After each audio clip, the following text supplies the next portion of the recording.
A one, two, three, four. We are calling it now. We are calling it now. You might be calling it then, but we are calling it now. I said we are calling it right now. Oh, we are calling it now.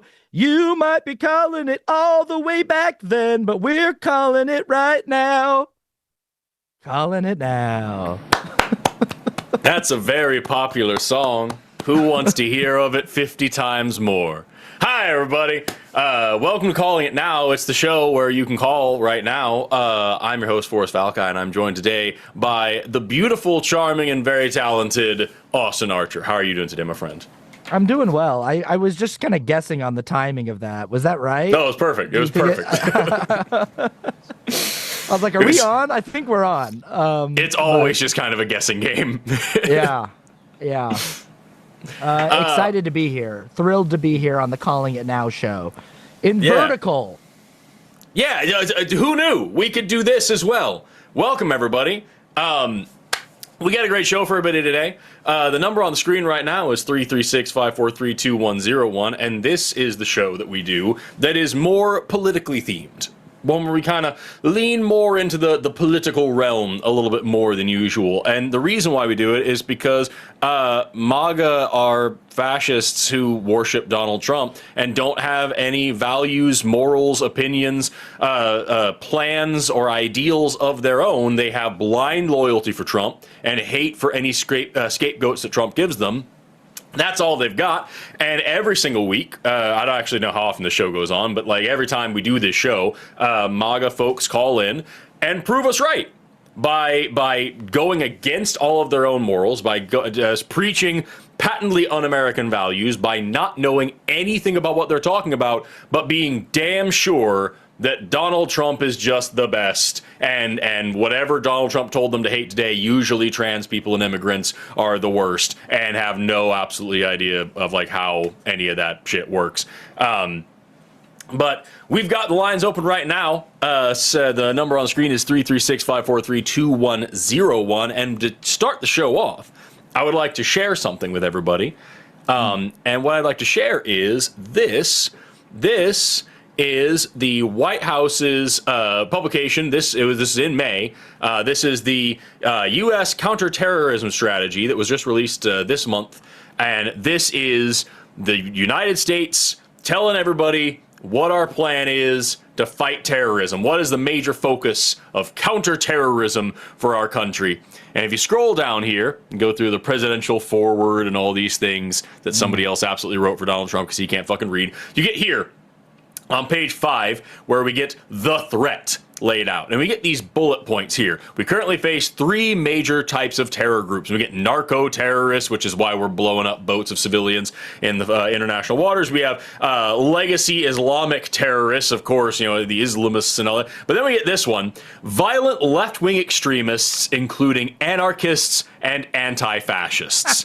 Now notice, this doesn't say Antifa, the made-up boogeyman organization that we're all supposed to be afraid of. That is listed by name on page 7, which we're going to turn to here in a minute. It just says anti-fascists are a major terror group. If you are against fascism, you are a terrorist in this country, as according to Donald Trump, who says in his presidential forward, we will find you and we will kill you. And if you go, again, I said that down on page 7, they talk specifically about Antifa, and here we are on page 7, where it mentions, let's see here, I'm 99% sure it was at page 7, but let me double check. Here we go, yep, it is. In addition to cartels and Islamist terror groups, our counterterrorism activities prioritize rapid identification and neutralization of violent secular political groups whose ideology is anti-American, radically pro-transgender, and anarchist. We will use the tools constitutionally available. Hey, at least they're pretending to care about the Constitution now. That's kind of fun. To map them at home, identify their membership, map their ties to international organizations like Antifa, and use law enforcement tools to cripple them, blah, blah, blah. So, first of all, Antifa is an international crime organization now. Who knew? What the fuck does radically pro-transgender mean? And why is that a major terrorism threat? And again, just driving the point home, that is Antifa listed by name, not anti-fascist as written out here. So the President of the United States would like you to know that if you are against fascism or a member of a secular political group or radically pro-transgender, you are a terrorist and a major threat to this country at risk of being neutralized, taken out. We will find you and we will kill you. So I encourage everyone, as I have been doing for a long time now, I have been calling my reps damn near every day and asking again and again, especially the fucking creepy shitbag James Langford, who's one of my senators here in Oklahoma, the man who famously said during his first term that he thinks that 13-year-old girls can consent to sex, by the way. I've been calling, James Langford is on the Intelligence Committee, so I've been calling him, Alan Armstrong, who's the new puppet that got installed after Markwayne Mullen got moved up in rank so he can get even closer to Donald Trump's taint on a daily basis, and the coward, spineless, feckless, brainless, spineless, nutless piece of shit, Kevin Hearn, who has no opinions on anything that Donald Trump doesn't expressly give him permission to have opinions on in writing. I've been asking every single day, as much as I can, as a free American, what opinion am I allowed to have about fascism? If being against fascism makes me a terroristic threat to the country, what am I supposed to feel about fascism? And what do you feel about fascism? And what does the representative feel about fascism? What does my congressman feel about fascism? What do you, the call taker, feel about fascism? And what, as a free American, are we allowed to feel? What opinions are we legally allowed to have on fascism if being against it makes us anti-American? Just curious, you know? Really can't overstate the amount of unprecedented is a word that has just, it's such a common word in the last 10 years of the Trump era of American politics. But there's so many things, like, all the time when I'm talking to people about, like, what makes Donald Trump different, when they just go like, well, you know, it's all bad, every president does bad stuff. But I'm just like, there's so many different things that are unprecedented. And one of them too is, like, I've never had, just in the last year and a half, the amount of times the White House and the president and the presidential administration have just described me and been like, we are coming after these people, and just described me in like an official statement, or it is so, it's so jarring to just be like, what? And they're not even like talking about, like, they're not like, we're coming after, like, murderers, and they're just like, hey, if you're this kind of person who has these thoughts in your head, we have designated you an official enemy of the state. And it's like, okay, well, shit, I guess. Yeah. All right, that's me. It's crazy because, like, I can imagine in a really stupid universe, you know, the government coming out and being like, hey, if you hate this country and want this country to be violently destroyed and to kill all Americans and all that, we don't like that. And I'd be like, yeah, all right, that makes, sure. Weird you have to say that, but I get that. But no, it's literally, hey, if you don't like fascists, and if you like LGBT people, we're going to fucking kill you. And I'm like, what threat is this? What is the problem here? Like, what's going on? I can't imagine. And how much more transparent can it get? This is another thing that's happened over the last 10 years where, like, the dog whistling and code speak has gotten, like, shaved away to the point where it's like less and less and less of a double entendre or of a code speak, and it's more and more overt. Yeah. And every single time, like, you see the apologists couch their apologia in something just even more, where they'll, you know, like, even more flimsy, even though it's like, how much more overt can it get? Because I think that your question here is so right on. To anyone that's calling in, we want to know, like, the government has said that you are an enemy of the state if you are anti-fascist, that you are a terrorist if you are anti-fascist. what does that mean in your mind? What Right. opinion are you allowed to have as it pertains to fascism if the White House's official counterterrorism stance is that being against fascism makes you a terrorist? So what and again, like What the what fuck? I feel like the only place for their apologia to go is like, well, they didn't explicitly say we are fascists and we are Right. pro-fascist. And it's like, Right. cool. I guess, but like what what other interpretation is available to you based on this Mhm. language? Yeah. I, That's what gets me about it. Is it's like there's no other way to slice this, as far as I can tell. right. And like, but then again, when we were doing, I think it's me. People are complaining that the noise is weird, and it looks like it might be me. I think it's. Hold on, wait a second. Does the noise go away when this happens? Yeah. Okay, well, yeah. I think I know. I think I know what happened. I updated my wavelength and stuff, and it's donking up my business. Hold on a second. Let me see if I can fix it really quick. Let me go ahead and I'm just gonna uninstall wavelength really quick here live on the air and get the new one working. So everyone's gonna have to deal for a second with how awful this is. All right, you're just gonna have to listen to it for a little while longer. Is this coming through? That's not coming through for me. All right. Good thing that we're doing this live on air. But yeah, like well, it's the same thing for me as like when we were taking calls during the election, and we were like walking people through like this is what fascism means. This is the definition of the word. And here's him saying, if you elect me, you'll never have to vote again. Like, Right. what does that mean to you if not this? It's a joke. It's an edgy joke. Right. Okay. Like that, and that seems like to be like the last place that people get where they're just like edgy joke, even though it's like, well, like no, it's not. First of all, you're lying, and you know Right. you're lying. But second of all, like what? Like like that's your last place that you can go. It's just like he was just joking. He was just goofing around. He was Right. joking, you see. It's so wild. It's so trippy. I'm curious to know exactly the question you asked from our callers in what other what what opinions are we as Americans allowed to have about fascism according to this counterterrorism I guess statement from the official whitehouse.gov. And then also I'm just in general I'd be curious to know from people calling in today uh what is like because I mean MAGA is a cult. American conservatism is a cult, and I'm just and to prove to me that you're not in a cult, I would like to just hear from everyone that calls in. What would be the line for you? What would be the thing where it would disqualify Donald Trump and the Trump administration and the Republican Party from having your support? Uh, so yeah, if you can, the, those questions I'm interested in today. What opinions are acceptable as it pertains to fascism, and what could this administration do that would make you go, you know what? I think that's a line too far for me. Is this any better for anybody? Did I change anything at all? Sounds the same to me, but Fuck.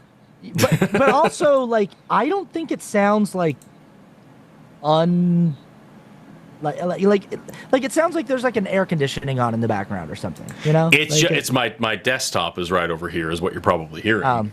Yeah. And so like I had the good let me see maybe if I can add an audio input and add back in my thing. The no, it's system. Well, Callers, stay Lord, on the y'all. line.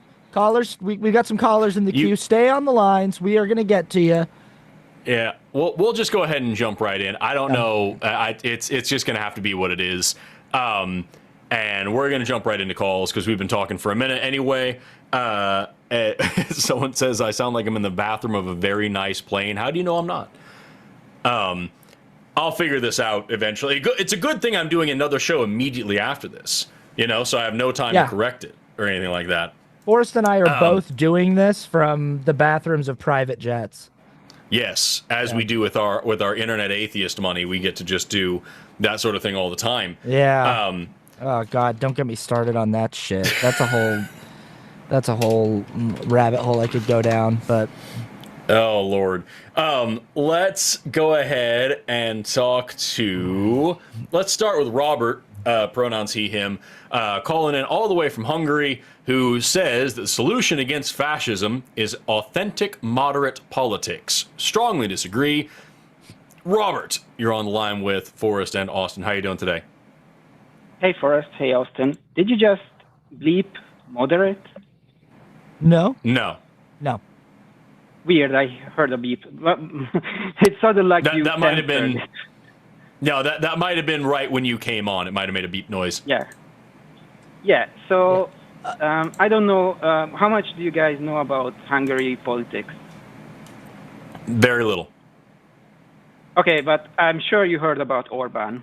Yeah, I know about Right. Viktor Orban, and I know that your political system seems to be completely illegitimate. It seems like you haven't had a legitimate election in that country in quite some time. And I mean, the guy's winning with like 90% margins in your elections. It doesn't seem like it's a legitimate system. It seems like you've been conquered by a Well, authoritarian dictator. well, he calls himself an illiberal um, Democrat. So yeah.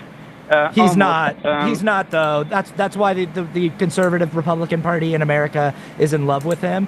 They have the exact same strategy and the exact same political ideology. So maybe conservative means the exact opposite in Hungary of what it means here. But like it's like the Nazis calling themselves the National Socialist Party. Like marketing means very little. What your ideology is what matters. Like the way that you actually practice politics is what matters. It doesn't matter what you call yourself.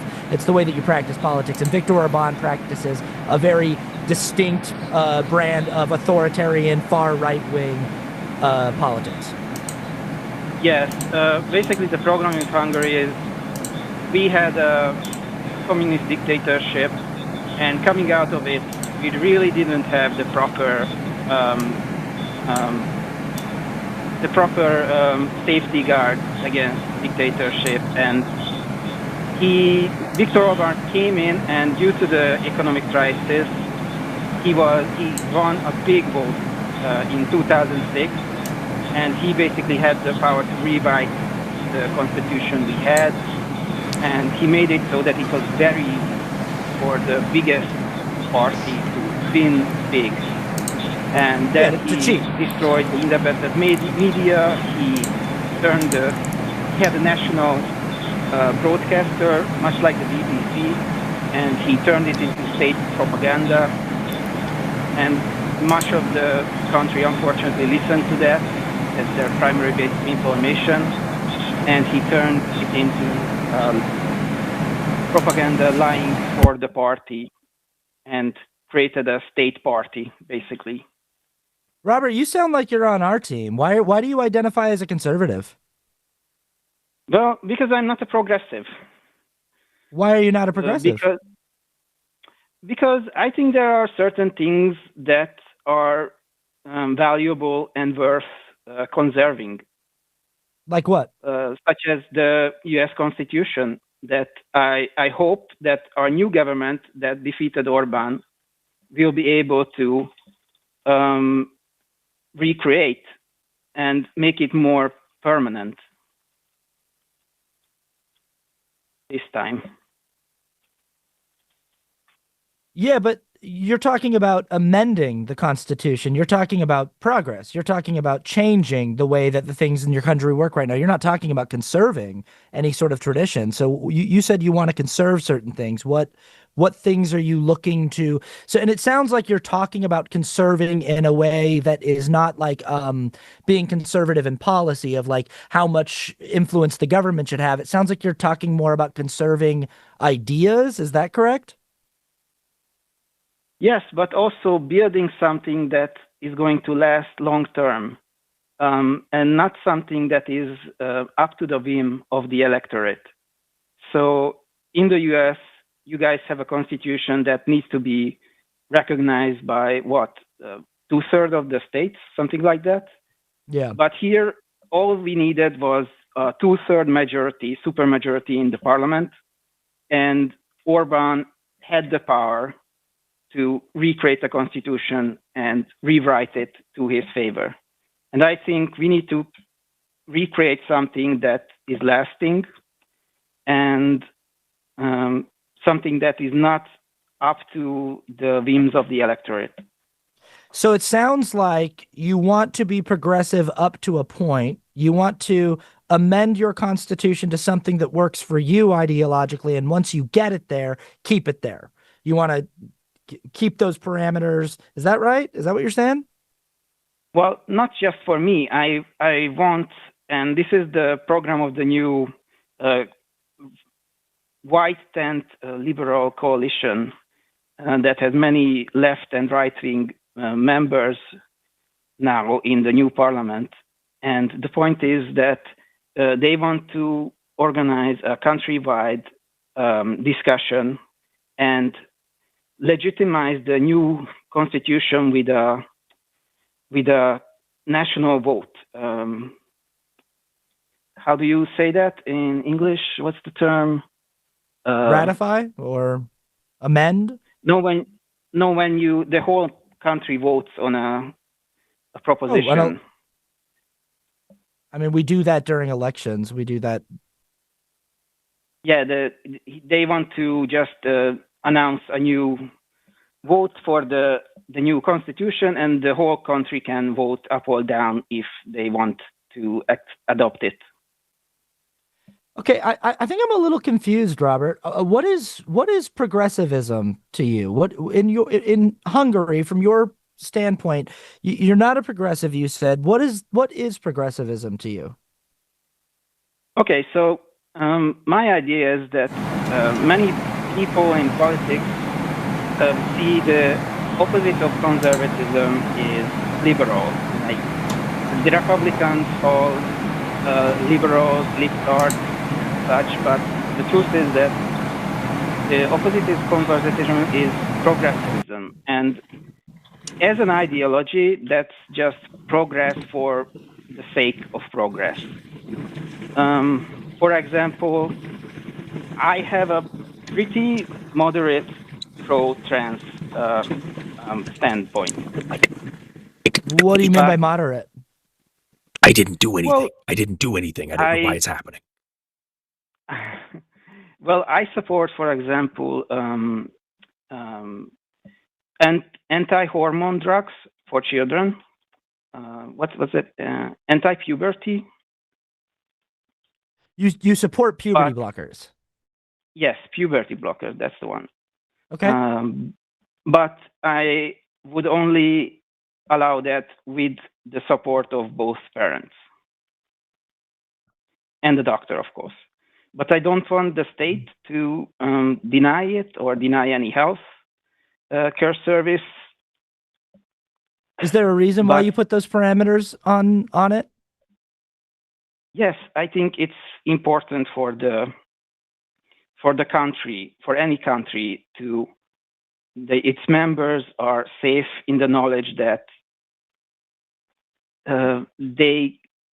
while their children are minors, they have some form of control to make the best decisions for them.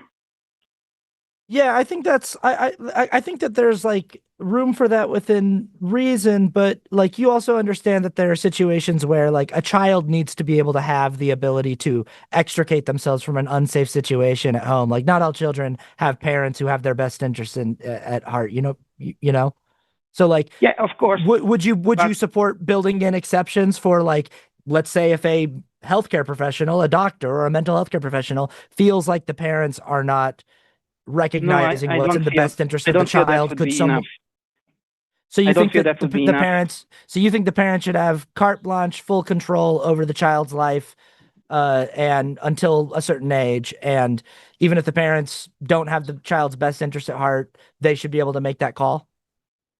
Well, how do you know if they have the best interest of heart? So I think at the very least, you would have to demonstrate that in court in the form of like something like an emancipation. Yeah. Yeah, so let's say you could demonstrate it. Let's say that like it's very clear that this child has expressed repeatedly over the course of several years that they are transgender and that they wish to use puberty blockers to uh, transition, and their parents won't let them because their parents are strict Christians who believe that God put you in the body that you're in, and this child is expressing that they are going to do self-harm up to the point of potentially dying by suicide if they cannot do this, and the parents are saying, we don't care, you're under our roof, you're under our control, you're going to do what we say until you're an adult. Would that be a case where you would support that child being able to go over the authority of the parent's head, or is it just whoever's house you were born into, those people have control of you till a certain age? Well, I think the case that you just described is pretty clearly parents who do not care about the well-being of their child. I would But what agree, if Robert. they just, yeah, but what if they just think that, well, our child is just confused, he's not really a trans, but we would accept him if he was, but I think he's just going too far by asking So, for puberty blockers or cross-gender hormones, okay, and cool. So we you just want to want be to able make to, him. right, right. You want to be able to prove that the parents don't have the child's best interest at heart in order to have some kind of mediation, some kind of emancipation. I would put that right back to you and say, how are you going to prove that the child is confused or just going through a phase or just, how are you going to establish that? How are you going to prove that you know what's inside of someone's mind and their personal human experience? Well, I don't think you can. You can have a medical opinion that can be weighed in, but I think that the main point you would have to prove at this point is to um, demonstrate that the parents are not looking for the best interest of their child, that they have some kind of animus against them, or disregard, or I would say, political motivation. yeah, and I would say that like you can prove that pretty clearly if a child is saying like I need this to live the life that's going to like allow me to be fully self-actualized and be happy. If I don't get this, I fear I'm going to either run away from home and be living on the street because I need to find somewhere where I can live authentically in my identity. I'm going to be uh self-harming in a way by not having access to this, or I might die by suicide. I would say if a parent doesn't care about those significant threats, if a parent is more concerned with the possibility that their kid might be confused, uh I would say that parent doesn't have the child's best interest at heart. Wouldn't you agree? Well, if they don't care, yes. But what if they just think that their child is exaggerating? Because many teenagers think like that. And just No, that's not because true, this Robert. child, Many So well, trans not teenagers think like that. Many queer teenagers think like that. yeah, but Like, many also, teenagers make I similar want to be statements clear like that, when just on I didn't different when think we're subjects. I didn't think just like to be that when I was a teenager, Robert, because I'm not transgender. But sorry, Forrest right. wanted to say Do something. you Yeah. do you Well, I just disagree want to that say, many like, teenagers make statements like that when we talk from? about this stuff, Robert, when we're actually talking about this, like there are clinical guidelines in place here to make sure that this is being handled appropriately and that it's not just, this person's going through a phase, this kid just thinks whatever. Like this identity as a trans person has to be consistent, insistent, and persistent. It has to be the same thing over a very long period of time. It has to be something that is How desperate long? to come out. So that is not something that How is long? going to just go away. It has to be How something long? that is what how long. I'm not a psychologist, so I'm not sure, but I'm pretty sure it's But months to you're years. you're Um, months to years. and Robert, when I talk about like clinical guidelines here in America, what I know for sure the American Medical Association has stated is that we have a staged long-term process that explores every possible avenue and option to allow these children to come into their gender identity, learn about their gender identity, and explore all their options while keeping their options open before they do anything that could potentially risk anything that's permanent. So, like, it's not. I know you're not saying this, but it's not the boogeyman situation that conservatives believe in this country, where you have some crazed doctor with a pair of hedge clippers lopping off children's bits walking down. That's not how it is. You have a very long-term, staged, age-appropriate, evidence-based best practice that is allowing these kids to explore themselves while keeping their options open. And there, except for a very few rare cases, there's nothing like, none of these decisions are being made on or by or for minors. So it's just all that I think Austin's trying to get across to you is it is not always acceptable to expect that the parents will either A, have their child's best interest at heart, or B, even if they do, understand the medical science well enough to make a good decision. And that is why it's important to trust doctors and therapists to do the jobs that they're trained to do, even if that means sometimes you have to sidestep what the parents say because you're trying to save the life of a child. In fact, statistically, I would also just add, in fact, I would just also say, Robert, really quick, that it's statistically more often than not, parents, in this specific instance, parents don't have the best interest of the child at heart because of things like religious indoctrination and just old-fashioned, outdated frameworks of understanding gender that are based on, anti-scientific, magical thinking. But we don't see this with other things. We don't see a kid who's like struggling with fatigue, and then they take their kid to the doctor, and they find out the kid has diabetes, and the parents go, "I don't think they do have diabetes. I think that they're going through a phase." Like it is with this particular thing. Statistically, more often than not, parents are not offering the support to their children that the child needs. Yes, but how do you determine that it is because they are anti-trans and not just because they disagree? Like, who is it up to determine that? Of course it matters. Like, no, it doesn't. The outcome is the same. If they are strongly anti-trans, or if they are just ignorant of science, no matter what the reasoning is, the result is they are harming their child. And so, while it is, of course, possible that some kid lies about being trans for attention or gets confused by whatever woke propaganda or whatever the fucking line is, at the end of the day, doctors and therapists are trained to handle that and recognize that and figure out what's true or not. I can go to the doctor and claim that I have a tummy ache to get out of school. The doctor can figure out if I'm actually sick or not. And so, if I say I'm trans, the doctor can figure out, hey, these are the actual signs of that. These are the actual ways that presents itself. These are the methods and the techniques that we use to test these things. You are or are not showing this, so we're going to figure out what's going to go next. You know what I mean? Like, it's just not reasonable to say what you're saying. Yeah, but also, Romans 1:20 truth. You should totally call in, you idiot. It'd be great. Yeah, I understand that, but do you know that for a fact? Like, I had an ADHD diagnosis. Yeah. I had to fill out more than 30 tests, some of them multiple pages long. Yep. What is the process, and how accurate is it that determines if a young person is actually trans, or if they are just confused, or this will make them popular? I'm not a doctor, so I don't know, but I do know that it's good enough that every major medical and psychological association in my country thinks that it's appropriate. So I'm going to trust them, because the same reason I'm not a doctor, so I'm not going to say, listen, I just don't think they know what they're talking about with all this cancer stuff. I'm not going to do that. When it comes to this, every major medical association and psychological association in this country is all on the same page about this.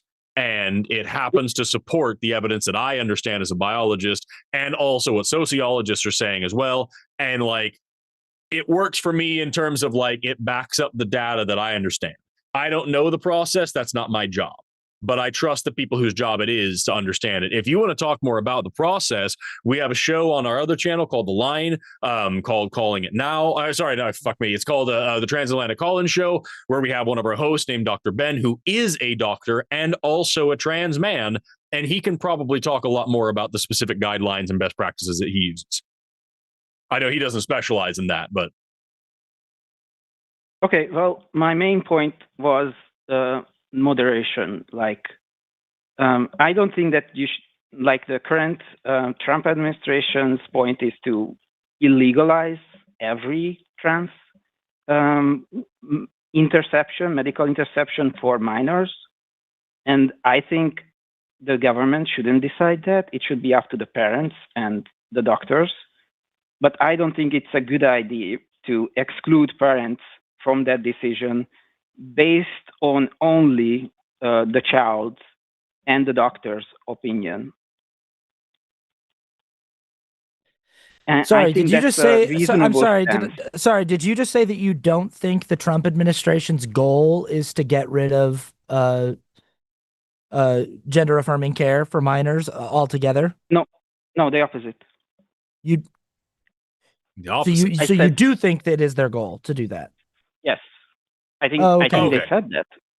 Yeah, no, yeah, I would. Yes. Yeah. I thought you said I don't think that's what they're trying to do, and I was like, I promise you. Yeah. Yeah.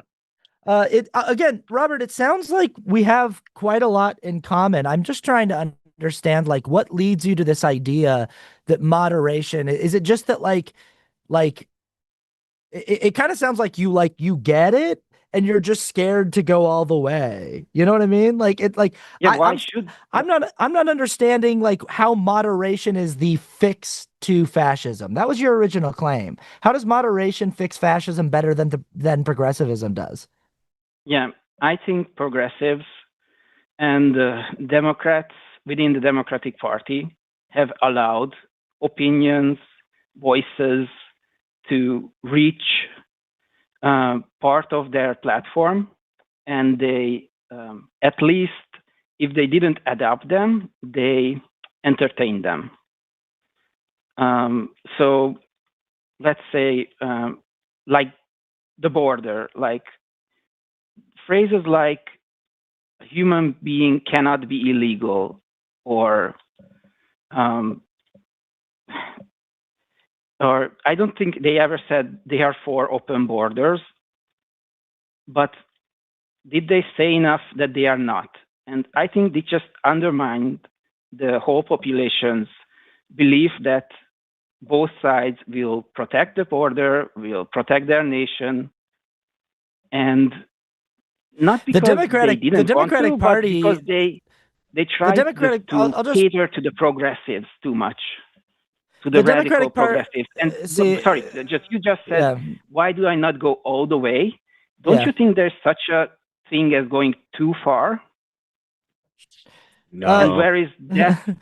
Well, first of all, the Democratic Party in the United States is nowhere near going too far. The Democratic Party is absolutely not for an open border. The Democratic Party is center, in the best cases, center left, and quite moderate. They appeal to moderates. Their strategy to win elections is to appeal to moderates. But that's what I said. Right, but we don't think that's a good enough answer, because I said what we're trying to get across to you, the Democratic Party here in this country, our most left-leaning party in this country, is center to right in the rest of the world. So our moderates and all that's happening is they are trying to make friends with the fascists rather than fighting the fascists. They are trying to convince some of the fascists to vote for slightly left-leaning policies. We're saying that, no, we need something that is actually very far left, actually extreme left policies. And no, I don't think that there's anything that's really too far in that direction, because if we were to go too far left in this country, we would have free healthcare. and I we would would have free school lunches, and we would have free college. I would just say to throw you a bone, Robert. I would say this: there are strategies that I see cropping up on the left, and I don't know how much I actually trust these people who push these things because I don't think they've actually thought it through, and I don't think it's actually a progressive strategy. But there are people who consider themselves really far left who are accelerationists who want to see the world like crumble. They want to see like widespread bloody mass revolution Mhm. and war so that the current frameworks can all be burned to the ground and be rebuilt into some kind of like socialist Marxist utopia. And I think that that strategy is a dangerous one and kind of a callous one and kind of a privileged one and just one that's built on a lot of like dangerous assumptions that like that you're enough of us are going to survive such an ordeal to rebuild, b that we're going to win this widespread revolution, and c that like it's okay for us to sacrifice the most vulnerable and marginalized people in the name of, you know, like this sort of like totalitarian ends justifies the means thing. But that's why I go like, I don't actually think that that's true progressivism, but those people who believe in accelerationism as a legitimate, as like the only political strategy to achieve progressive goals, I don't think they're actually progressives. I think that like they've been disillusioned to the point of not giving a fuck if billions of people die in the name of like potentially building something better on the back end of it. But Yeah, I don't think that that's actually true progressivism. So yeah. People like Hassan Piker, who is a champagne socialist, but is actually just an accelerationist communist. And what I want to ask you, you said the something like you can't go far left enough in this country. Like, mm, don't you think there are any trans policies advocated by some activists that is going too far or that would go too far? What would that possibly look like? exactly? I was going to ask the exact same question. What would that look like to you? Well, I think what I already described, that um, that allowing children and doctors to make decisions without the parents' involvement. That's just saving children's lives. Yeah, I just don't think So that no, I that's don't think it's too anywhere. far. I don't think that's anywhere near too extreme. I think that like I think what the data shows us really clearly is that again, statistically, more often than not, when it comes to queer kids seeking help from their homes that they live in and from their parents, more often than not, they're not getting it. They're not getting the response that they need. They're not getting an understanding parental unit that actually wants to listen to them and believe them and take them seriously. And so I think that like I don't think it's too extreme at all to say more often than not, there's going to be situations where queer kids and trans kids need to kind of go over the head of their parents in order to find the care that's going to save their lives. Okay, you can take it with anything I else. don't Like we disagree. talked about diabetes, but like you can also use a more realistic example of just a gay kid. There are plenty of people in this country that would disown their child and kick them out of the house if they were gay. If we have services in this country that are going to provide resources for that kid to survive, that's a good thing, whether or not they get parents' permission. And so it's the same thing here. Being in a non-supportive household, Sure. you know, being denied gender affirming care, all these things, we actually have data to back up the fact that this is an existential threat to these children. Therefore, the same way as if you had a parent who was a Jehovah's Witness and said, I'm not going to let my kid get a blood transfusion, if you go ahead and just give that kid a blood transfusion, you are still doing the right thing. You are still saving that child's life, even though the parent's religion is offended. Yeah, I'm not concerned about the parents' religion. I'm just concerned that the best people who I think in most cases can judge a child is the parent. And in most cases, I think they are it's the supportive child. of their transition. Not all parents are doctors. Yeah, I think it's the child. I think it's like the best person who can understand what's going on inside of, like, yeah, and Forrest is right too.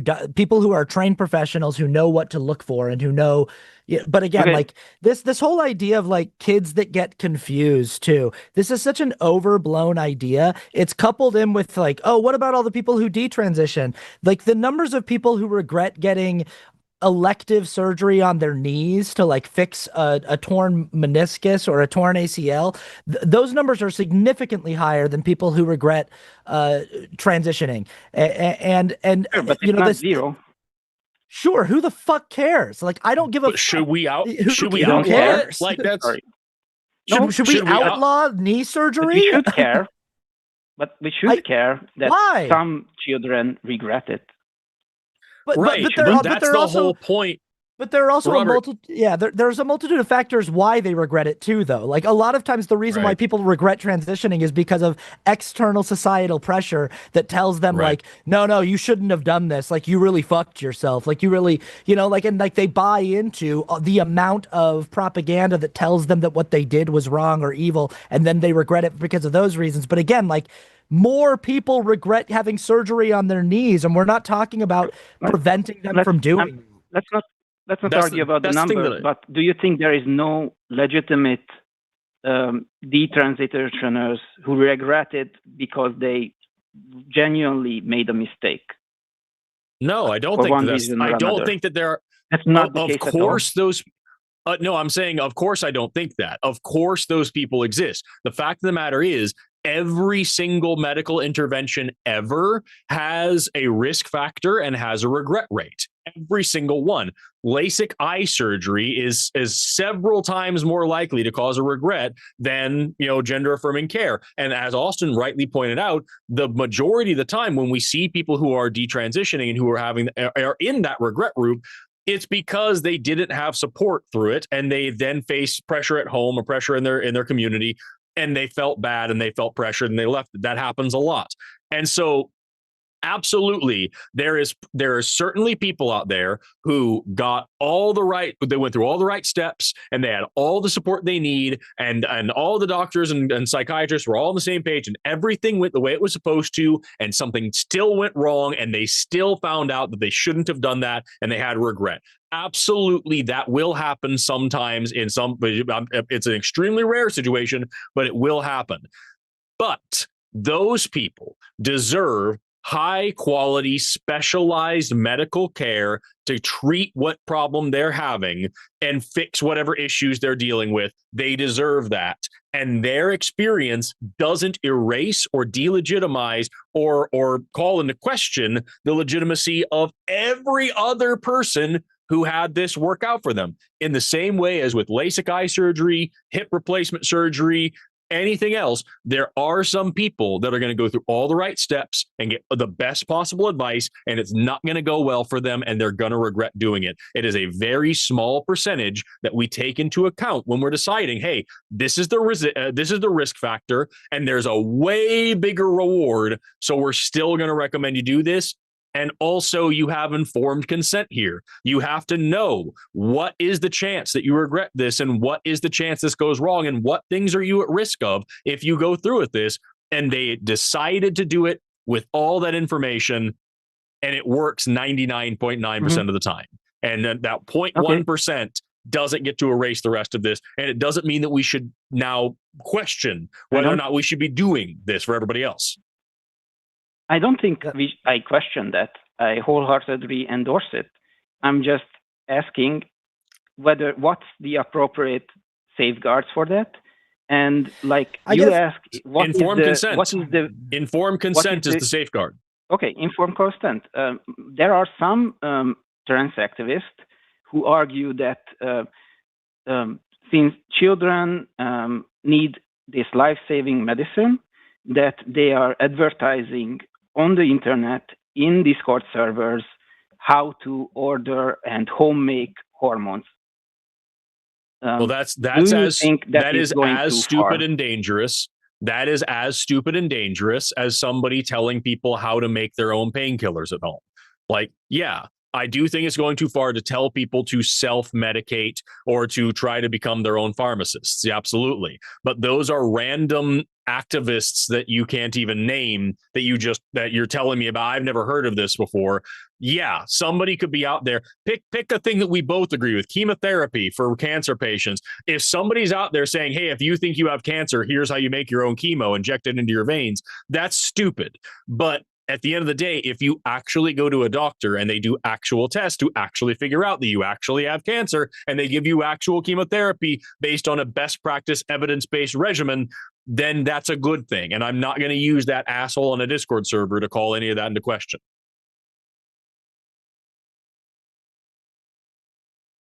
Okay, so we do agree that the left can go too far, and some moderation that's is not needed. the left. That's not the left. Nobody on the left. Right? I dare you to find. No, Paul, Robert, no, can you define not all of the left, one? But some on the left. No, I'm asking you, Robert, can you point to one single serious left-leaning politician who is advocating that trans kids should just mix up their own hormone therapy at all? No. Of course not. So that's not the left going too far. That's not, I wouldn't even say that's a person on the left going too far. That's just a crazy person. Well, yeah, but I don't understand your categorization. Like, they are on the left. They are not, someone is either on the left or the right. Dylan Roof, that's probably not a name you recognize in Hungary, but we have crazy assholes on the right in this country that go out and do political violence and shit all the time. I don't categorize that as the right going too far. That's a crazy person going too far. It's when we have right-leaning politicians that are legitimate in their position and have massive followings advocating for political violence. That is now the right going too far. When one crazy person of a political party does stupid shit, that's nothing to me. That isn't a damnation of an entire ideology or of evidence-based medicine.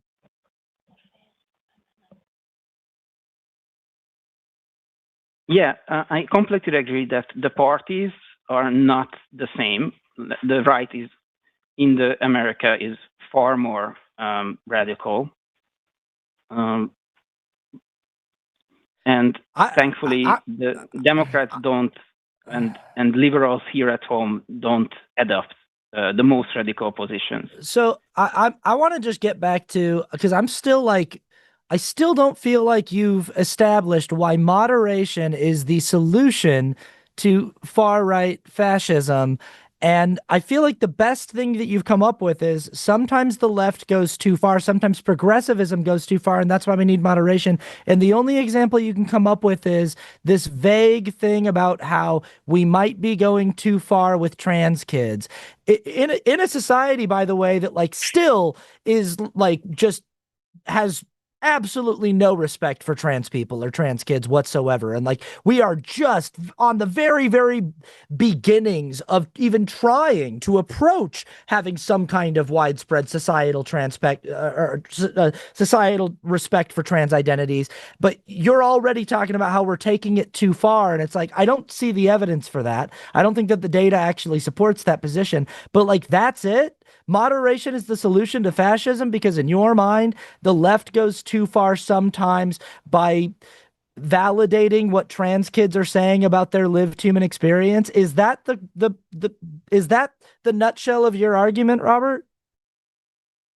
Not exactly. I don't think that left-wing politicians of any major party actually adopts positions that goes too far.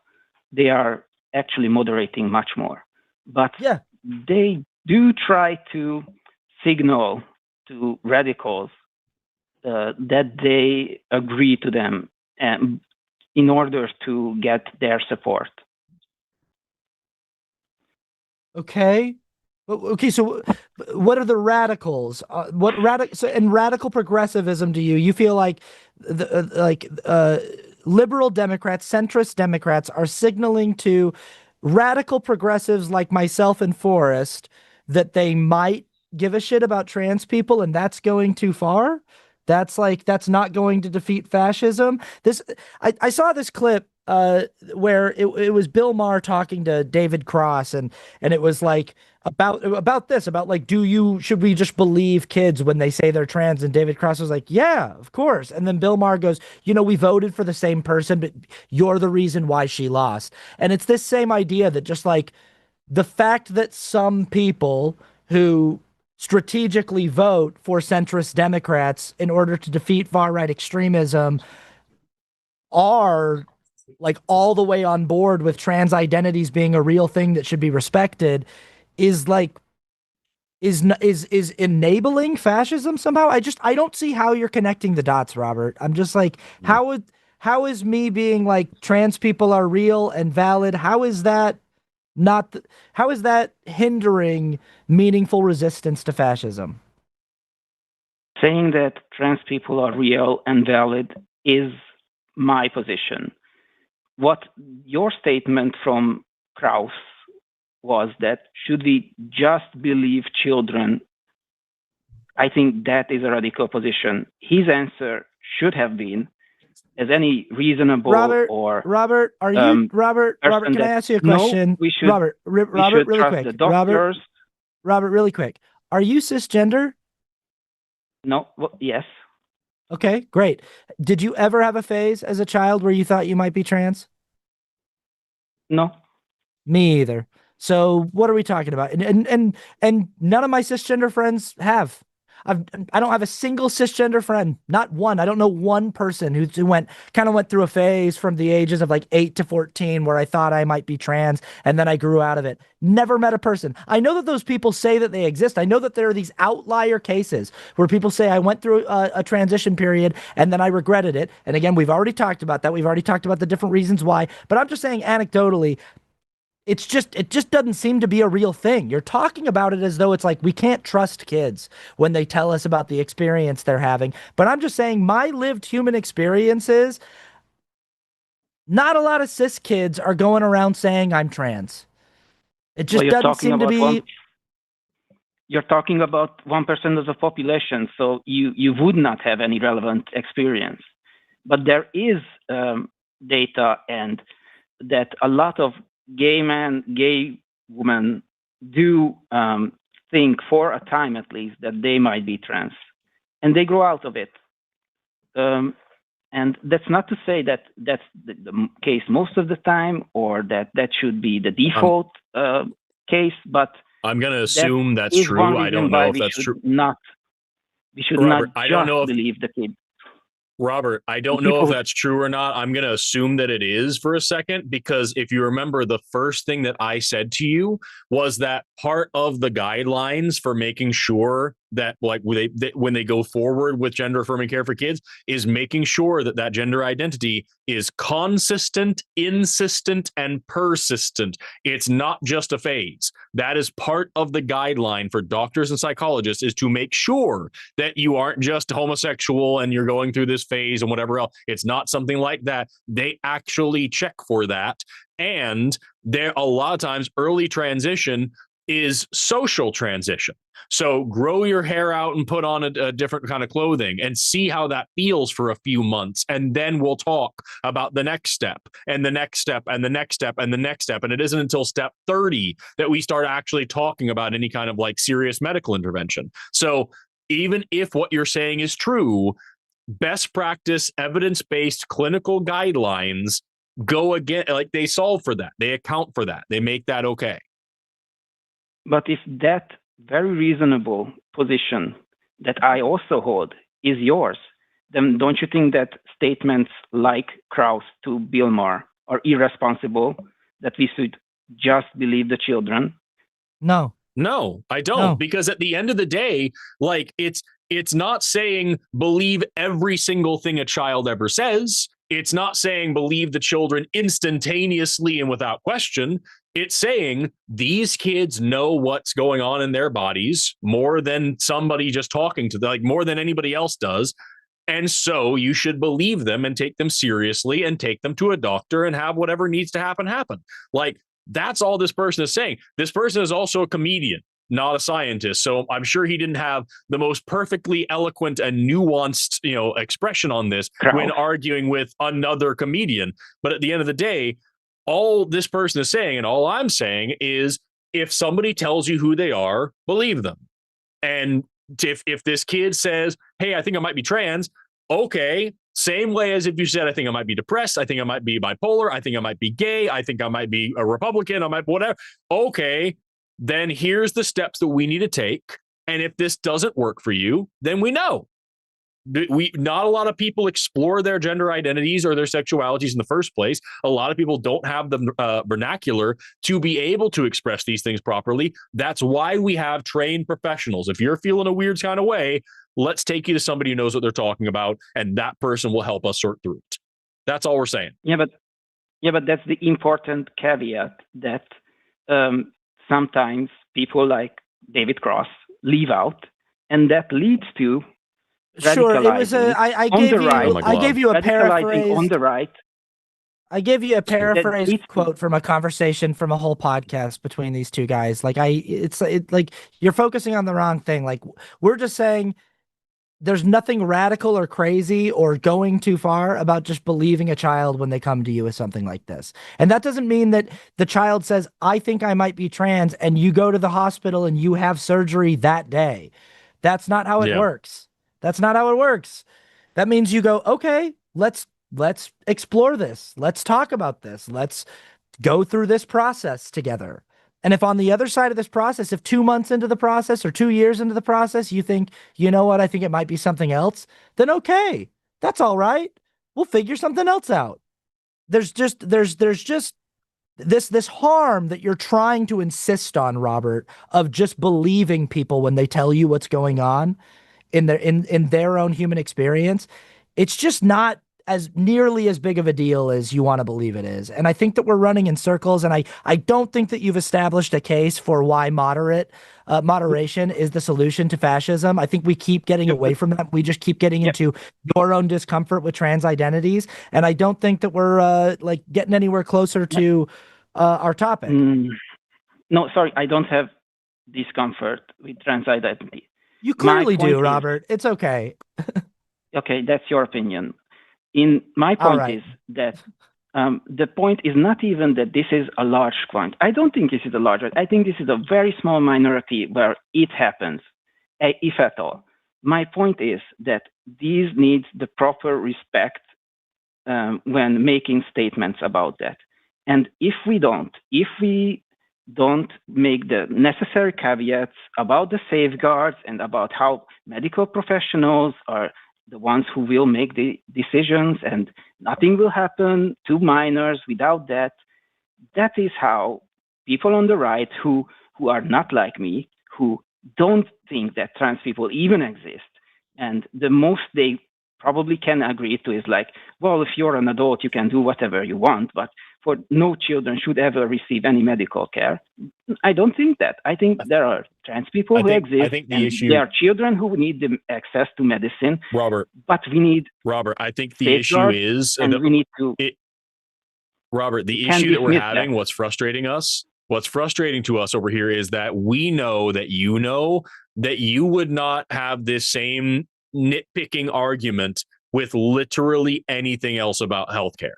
If a comedian went on a podcast and said, man, if you have cancer, you should probably get chemo, you would not sit here and call into a show and say, this is a big problem for the medical industry and for politics. You need to be really careful with your language and say, you need to go through a careful, staged process with a doctor and a professional and an oncologist to make sure you get the appropriate medical care for You wouldn't do that.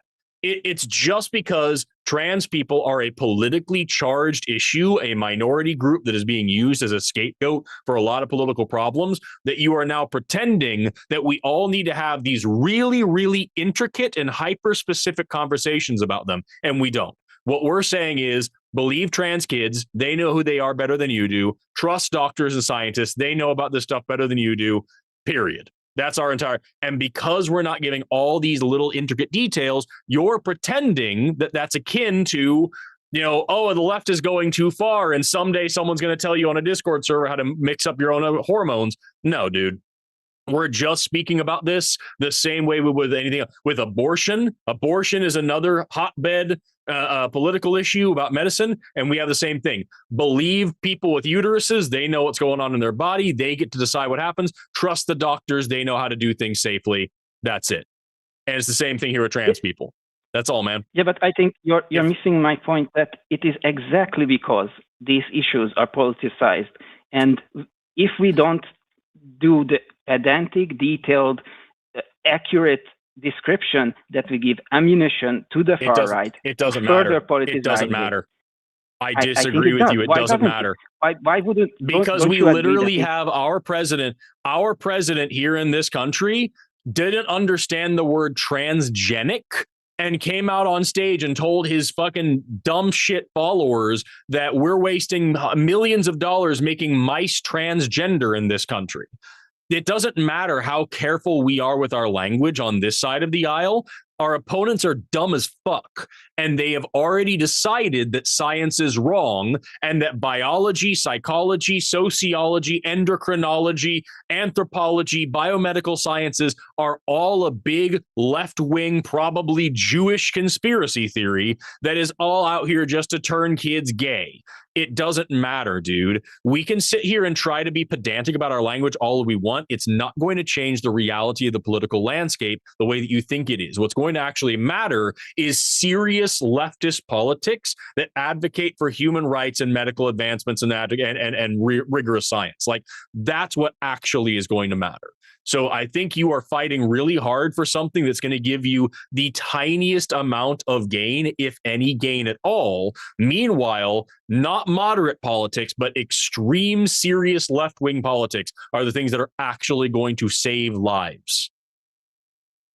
Well, I don't think that your enemies, it probably, yes, Trump is an idiot, but the people who voted for him are not idiots. And the millions of people, yes, they are. We have millions of people in this country that believe the things that Trump said so much. They voted for him 3 times.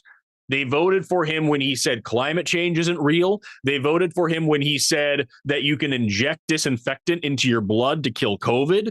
They voted for him after he said that you can use strong UV light to cure diseases by just blasting your skin with sunlight. They voted for him after he said that a hurricane will follow the path of the Sharpie that he drew on a map rather than what a meteorologist says. They voted for him after he stared into an eclipse. They voted for him after, at this point, he got up on stage and said, here in America, we believe there are only 2 genders, and they're male and female, and they're established by your gamete sizes that you produce at conception. No part of that makes sense. They are strongly anti-science, strongly anti-academia. J.D. Vance said that we need to start going against colleges because all these super smart scientists think they get to control the narrative. It is a populist political platform that tells people that their gut instinct is better than a PhD's opinion. And I'm sorry, man. Maybe it isn't as bad over there in Hungary, but I'm telling you, here in the US of A, absolutely, we are fighting millions of people who think that all scientists are wrong because they go against what it says in the Bible. And I actually have data to back that up. Specifically, when we talk about trans people, let me see if I can find this poll. So this is a Pew Research poll from, when was this published? 2022, that talks about this exact thing. When people talked about gender identity, specifically whether they believe a person's gender identity and sex can be incongruous, if they said yes, they believe trans people exist, that group said the most influential factor shaping their decision was science. 40% saying that, what they learned about this in biology was a great deal. So that was the largest group in this population of people. When we looked at people who said that they don't believe that trans people exist, we get also 46% of those say that their gender is determined by sex at birth. They also say that's from science. But 41% of them also say this comes from their religion. We don't get that. You get that in the group that we have that says trans people exist. It's 9%.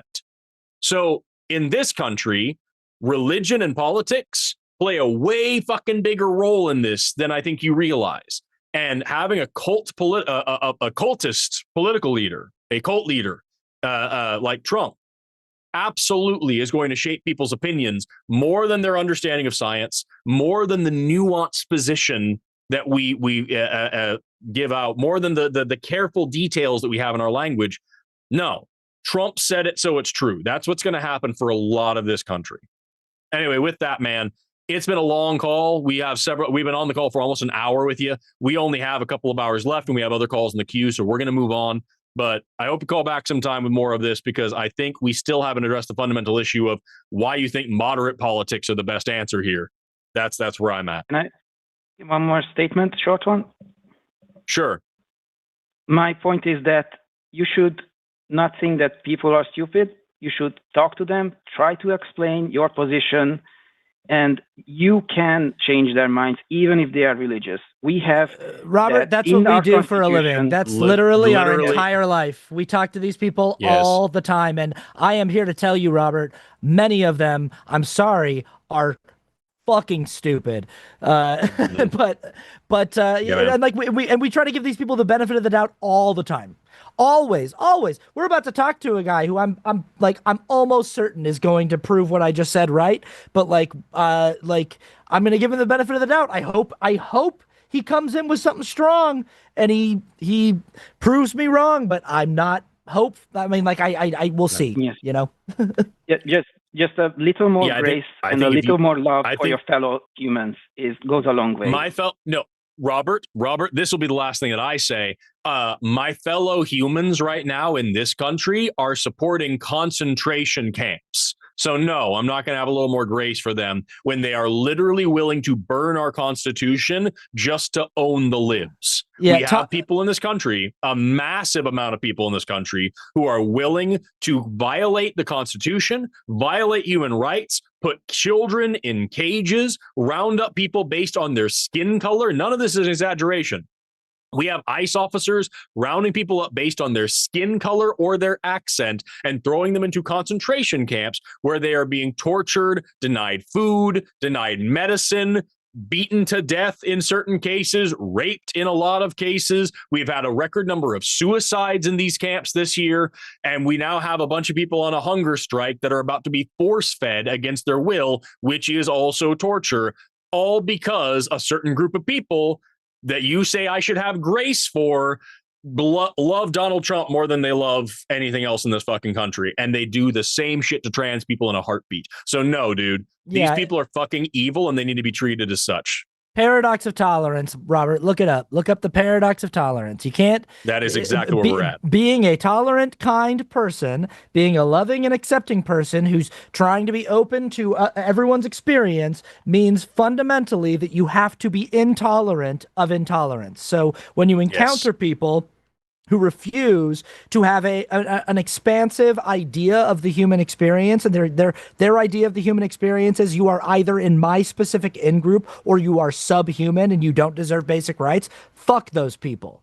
Those people, fundamentally, in order to be a tolerant person, I have to see those people as my enemy, because they are the enemy to my goals, which I want to live in a society where everyone is respected and everyone is loved. It's not me who is the hindrance to that. It is people who are going, well, I want to live in a society where everyone is loved and respected as long as they are in my narrow in-group, as long as they subscribe to my narrow-minded, stupid, anti-intellectual, anti-academic worldview. So no, this whole like, oh, a little more tolerance, a little more love, a little more acceptance. Yeah, man, this whole thing of like, oh, the tolerant left, the loving and tolerant left. Fuck that. I'm in the talk shit, get hit left, personally. So. And with that, Robert, we're going to move on to the next call, but I appreciate you talking to us for so long, man. Appreciate it too. Goodbye. Bye-bye.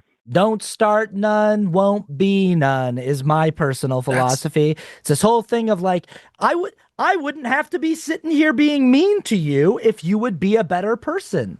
If you would just stop being so transphobic and thinking that me being cool to trans people is the reason why fascism remains undefeated, I wouldn't have beef with you, you know? Mm-hmm. Anyway, yeah. By the way, to the person Mike in chat, if you're gonna troll, make it interesting. You're being lazy about it. Your talking points are stupid. Like you can't. You're being too obvious, is what I'm saying. No one's gonna believe that you're actually as stupid as you're pretending to be if you make it that obvious. I'm fine with trolling. Trolling is funny, but like, be funny about it. If you're gonna fucking talk about like the Democrats are the party of pedos, oh yeah, let's talk about that. Let's talk about Epstein. Let's have fun with it. You know, that's I'm sorry, man. You got to be funnier about it. Otherwise, no one's gonna believe you're as stupid as you're acting. If you want to get people riled up, you have to be reasonably stupid. That's the problem. It's so crazy that modern day American conservative trolling is just saying you guys do the thing that we do, and they know that's what they're saying. It's so crazy that they're like, the way I'm going to troll you is by being like, you guys are the racist ones because you started the KKK, and it's like I know that you know, I know that you know, Right. I know that you know who the KKK currently supports. I know that you know who the KKK currently votes for, which means like your way of trolling me is being like, ha ha ha, your group is the KKK group, even though you know that it's your group. So like you're saying it's a bad thing to be associated with the KKK, knowing that they're your group, and then being like, ha ha, you guys are the pedophile group, knowing what you know about the Epstein list and knowing that you know your president is in those files over 1,000,000 times. And is currently hiding those files still. Right. The guy who ran on, we're going to release the Epstein files, we're going to catch all the pedophiles, and then we can't release the files, and then the files don't exist, and then the files are a Democrat hoax, and then, okay, fine, we'll release the files, and then months go by past the deadline, and then we're going to release some of the files, but they're extremely redacted to the point where there's hundreds of pages that are just completely blacked out, and then we're actually going to retract some of the files that have Trump's name in them after we've already released them. We're going to retract a bunch of the files that have Trump's name in them. And now months later, halfway through the year, still haven't released all the files, still half of them missing, still millions of them missing, and still no accountability. And also we've doxed a bunch of the victims, and also we have hidden the names of a bunch of the perpetrators, and also we so clearly went through and just did Control F for Donald Trump that one time. I think it centered out the letter T next to the word rump. It wasn't even the name Trump. They just went Control Find Trump and censored it. It's like, it's so fucking stupid. So yeah, dude, it's so crazy to just say like the things that I do, you guys do, knowing that that's not true, but knowing like you're trolling, it'll get us mad. But the reason why you know it'll get us mad is because you know that it's like a bad thing. Like you know that no one wants to be called pedos, even though it's like you know that the trolling is like, I'm just gonna say that it's you guys when it's obviously us, and that'll get you mad. But it's like cool, but like it's a self-own, it's a self-report. Like it's so weird. I mean, again, it just goes back to the point of like, they're not smart people. They're not smart people. They're not. Anyway, they're not. We've got Trump. But by the way, speaking of Trump, because we have one other caller that's actually we have two callers. Pardon me, we have two callers that sound pretty fun. But we do have 2 hours left on the show, just about.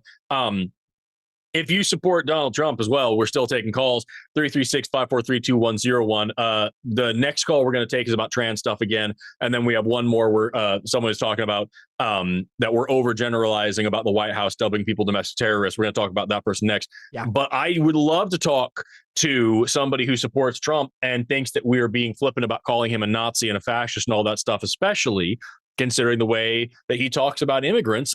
We've got plenty of well, actually, just while we're here, can you hear that? Is that going through?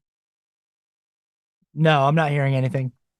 Fuck me. Well, I was trying to play clips, but because I updated the thing to make the audio work, now I guess you don't get to hear the stream deck either. Maybe I put it on this here.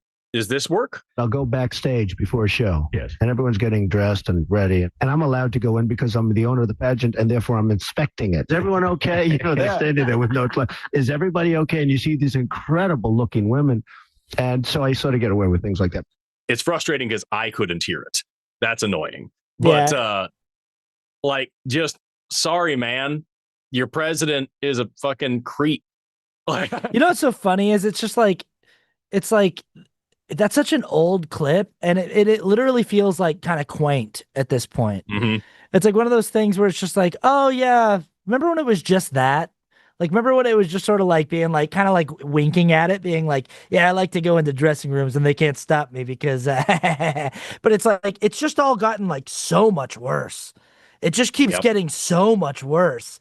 And they just keep doubling down and doubling down. So I go back to my question too. With this next caller that we talked to, I also want to know, like, what, if anything, could he say or do that would make you go, you know what, I think that's it for me? I'm going to try one more thing really quick. Does this come through on my end? Did you hear that? I heard yeah, I did hear a fart. I did. Yes, I fixed it. I figured it out. I made it work on my end too. Hell yeah. Awesome. I got plenty more clips of Trump being a fucking creeper, by the way. We can talk about that later on. Yeah. Anyway, let's talk to Roman, pronoun she, her, who describes herself as apolitical, which fuck you for that too, who says that gender affirming care is vile. It's a relatively recent phenomenon and there's no evidence of it historically. Bullshit on all counts. Roman, you're on the line with Forrest and Austin. How you doing today? What an apolitical stance, Roman. Good. Sounds like you don't have any political affiliation whatsoever. Right? Yeah. Oh, man. God. All right, Roman, what's up? I'm just trying to confirm that you can hear me. Yep, we can hear you. Okay. I don't know how you got my pronouns. I just said he, but that's okay. All right, it must have been a mistake in the call screen. People working for you. So somebody clicked the wrong button, and that's a major mark against our channel. Anyway, fuck us for showing you the respect that we thought you deserved, right? All right, cool. So then in that case, we have right now, let's just make sure, we have about 2,000 people watching right now. Roman, would you prefer they refer to you as he, she, they, or something else? Oh, just he's fine. All right, great. There you go. Awesome. Cool. All right, so Roman, pronouns he and him, talking about gender affirming care. You see, first of all, you see how easy that is, Roman? Like where we made a mistake. We made a mistake and like we're corrected and we just corrected it immediately. See how easy that is to do? Wasn't a big deal. Isn't it crazy? Isn't it crazy? It's just like it's so easy. It's so easy to just like take a correction and just go like, oh, our bad, and just adjust. Am I upset? Let's see if you can do that today, Roman. We're gonna see. So what do you want to talk about? Yeah. With gender affirming care, it's not relatively recent. There's plenty of evidence for historically. What's your major grump with it? I don't think it should be in place for anybody at least under 18 and ideally 25. Why? And why not? I don't think that they have the capacity to really understand the process, especially. And why do you think that? What's your evidence for that, Roman? What's the evidence that these people don't have the capacity to understand their own experience? Yeah, you guys jump in a lot when I'm talking. I mean, I give you respect. It's because what you're saying is already pissing me the fuck off. I know, but... So what is your evidence that they don't have the capacity to understand their own experience, but you do, Roman? Enlighten me. Wow, you are kind of a rude person, aren't you? Shut the fuck up! God, I fucking hate you already. Just I don't like Roman, you either. Roman, I don't owe you any respect. You came in here saying that, like, your claim right out the gate is just dog shit, Roman. But I'm willing to hear. You sound triggered. Yeah, man. I'm triggered as fuck, Roman. Roman. Oh, I care about a societally marginalized group of people. You're kind of proving my point about how. How am I proving your point, Roman? How am I proving your point? Disingenuous. I want to know. Because I want to know for real. Rude. Like, I'm rude. He is being rude. Just to be clear, Roman. You resort to childishness. Yeah, Roman, just to be very clear, he is being rude because he's fucking over this shit already, because you're literally the entire premise of your call is that the entire premise of your call, Roman, is that, no, I'm going to continue talking about the dumb shit you wanted to talk about. I'm just saying that the entire premise of your call is that you personally know better than the best doctors and scientists in the world on this topic. And I would like to know where you got your training in this field. Where's your training in biology, biomedical sciences, psychology, sociology, anthropology, any of this? And what makes you know better than the American Medical Association on this topic? So I love how you jump to that I have to be credentialed to understand. Of course you do. We see. What's your evidence, Roman? No. Roman, you are making a massive claim.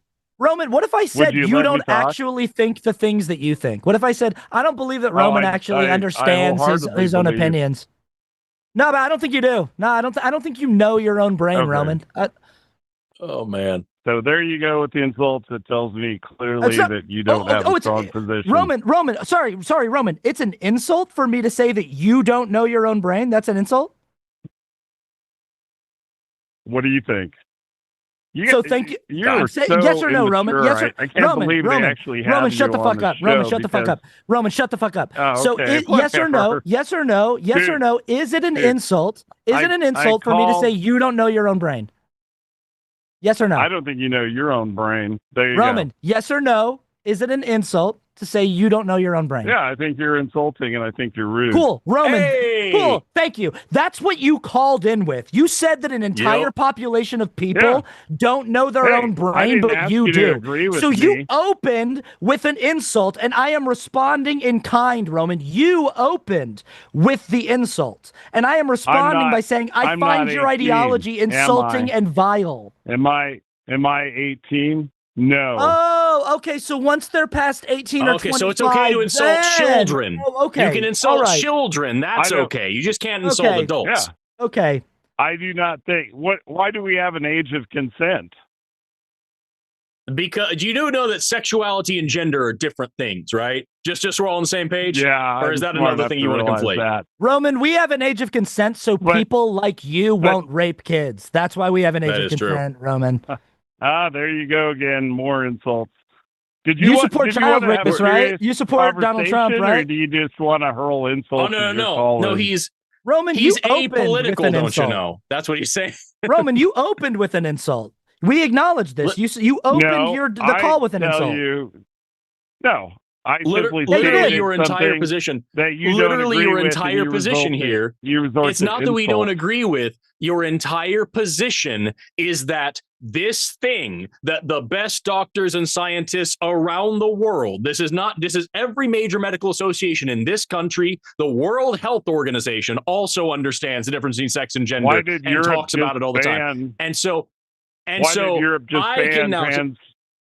Oh my God! Okay. Oh, Europe did. Oh my God, Europe. The point is, Roman, you are here saying that the best doctors and scientists in your country are all on one side. And no, it's not my opinion. It is the opinion, Roman. It is not just my opinion. The American Medical Association. I'm going to read you a statement. I'm going to read you a statement from the American Medical Association.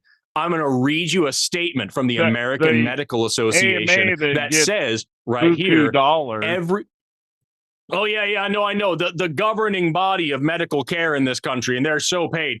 They say every major medical association recognizes the vital role of gender-affirming care in improving the physical health and mental well-being of transgender individuals. Widely accepted standards of care and clinical guidelines recommend a stage process for transgender minors. Oh, my God. Roman, see, this is why you sound like you're losing your cool. This is why you believe the stupid shit that you do, because you can't listen to the expert opinion of doctors right now. I'm not yelling. Roman, you're yelling and interrupting. He then goes on to say, widely accepted standards of care and clinical guidelines recommend a stage process for transgender minors that enable young people to explore and live the gender that they choose while keeping options open. Studies have consistently demonstrated that providing gender-affirming care that is both age-appropriate and evidence-based leads to improved mental health outcomes. Conversely, denying such care is linked to a greater incidence of anxiety, depression, and self-harm. For these and other reasons, it is imperative that transgender minors be allowed to explore their gender identities under the safe and supportive care of a physician. That is the official statement from the largest medical association in the country. What do you know that they don't, Roman? So one, you guys crack me up. So you just totally threw out the window that trans suicide is higher than straight or non-transgender children. So Roman, throw that why out the do window. you think what a stupid talking point. Roman, what a why the stupid fuck do you think point. that is? It's so dumb. Tell me you don't understand data without telling me you don't understand data. Good gravy, dude. That is lazy as fuck. Roman, you are literally calling in reinforcing the societal marginalization that this group, that's one of the most societally marginalized and historically marginalized groups in the world, and you are here reinforcing that marginalization and the dehumanization of that group, and then saying, why do they kill themselves more often? What the fuck is wrong with you, dude? Maybe they kill themselves very often because it's totally common for fucking weirdos to call it. It's totally, maybe they kill themselves, Roman, because it's a very commonplace thing for politicians and people like you to question the legitimacy of their existence. And no, drugs don't have a factor in that because Roman, if you were listening rather than just waiting for your turn to speak, you would understand why I don't think the drugs play a factor in that, because I literally just read a statement from the president of the AMA that talked about how treatment, including drugs in some cases, reduces the risk of self-harm, and denying that treatment increases the risk of self-harm. So if you tell me, hey, do you think that this thing that makes them less likely to kill themselves?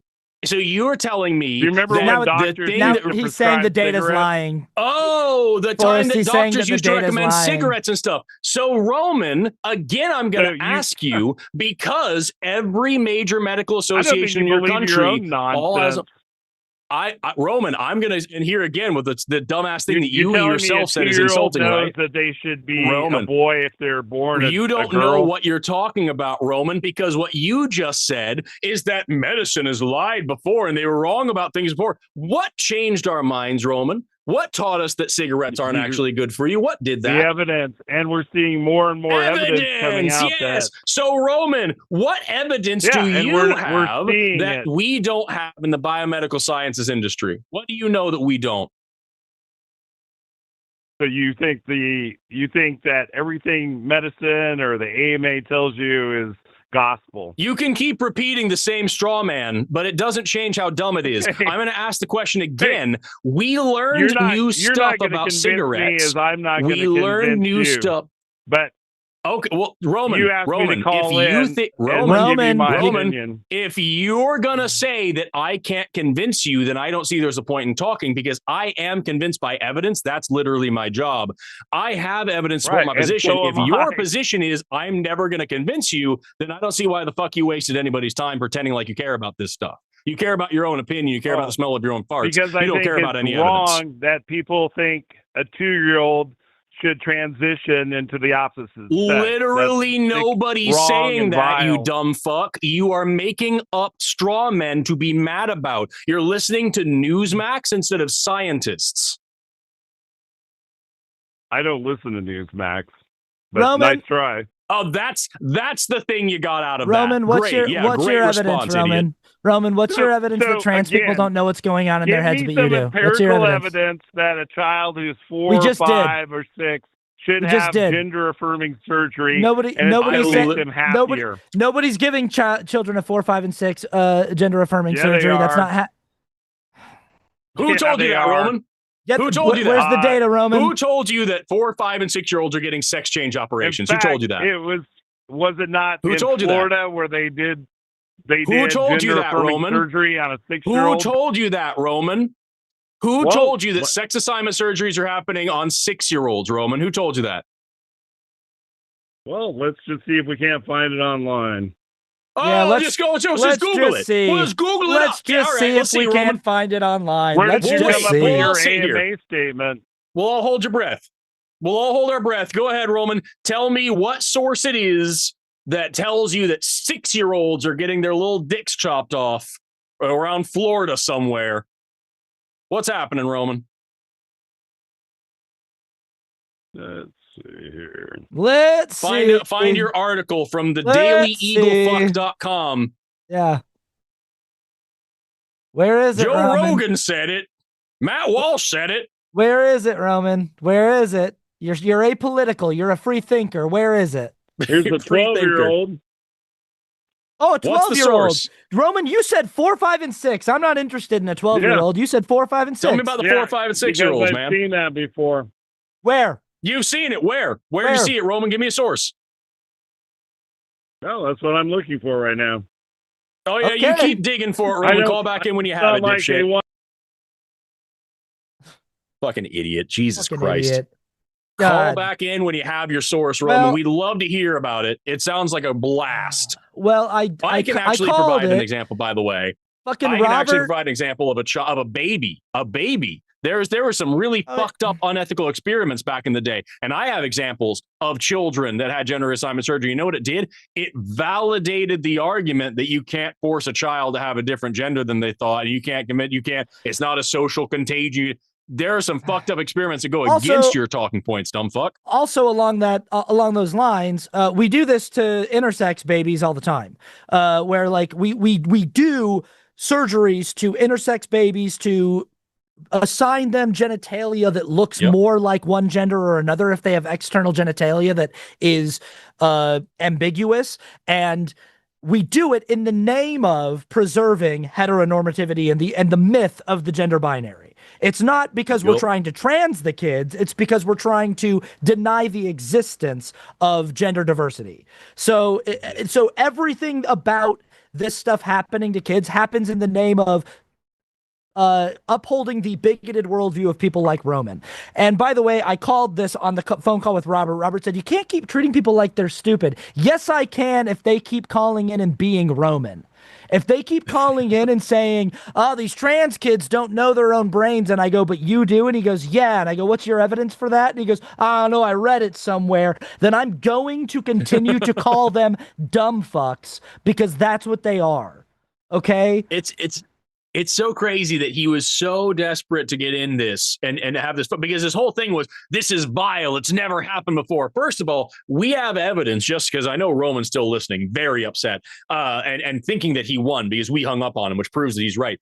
We have evidence of trans people in every culture all throughout history. We literally have records of transgender people in like in ancient Rome. We have trans people in like Renaissance France. We are in fucking like a turn of the century and Enlightenment era. And like, we have a ton of cultures all around the world, all throughout history, even here in the West, that have accepted and embraced gender diverse, gender nonconforming, transgender people forever. The concept that Roman is espousing here of a strict gender binary and people don't know what they're talking about, that is actually a very modern invention. And that is actually what is causing harm.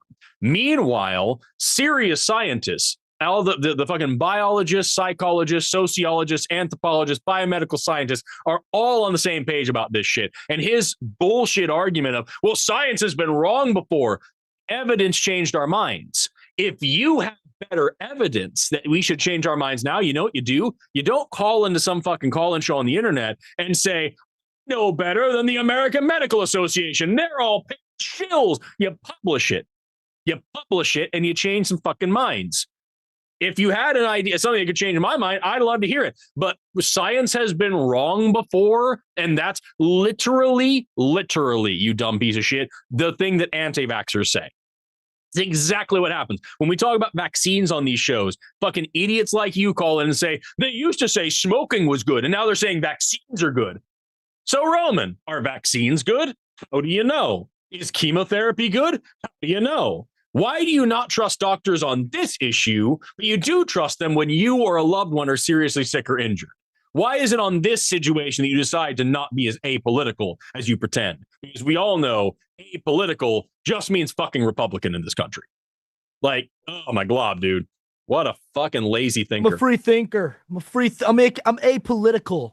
I'm unaligned. That's why all of the things that I say are just regurgitated talking points from Fox News and Newsmax and the fucking Nick Fuentes stream. But I'm unaligned. Right. I'm free. I'm a free thinker. You know, I'm open to all ideas. Are you open to the idea that trans people are just normal people? There's just some people are trans? No, I'm not. No, absolutely not. No way. No way. Cool. You're not a free thinker. You're a fucking cult member. You're a fucking cultist. You know what my evidence is for gender diversity? Just the fact that I've just lived a human life, that I've just been out in the world, and I just know people along the gender spectrum. And everyone does. Everyone does. But these freaks are just so insistent that no, there are two kinds of people. There's dudes and there's chicks, and that's it.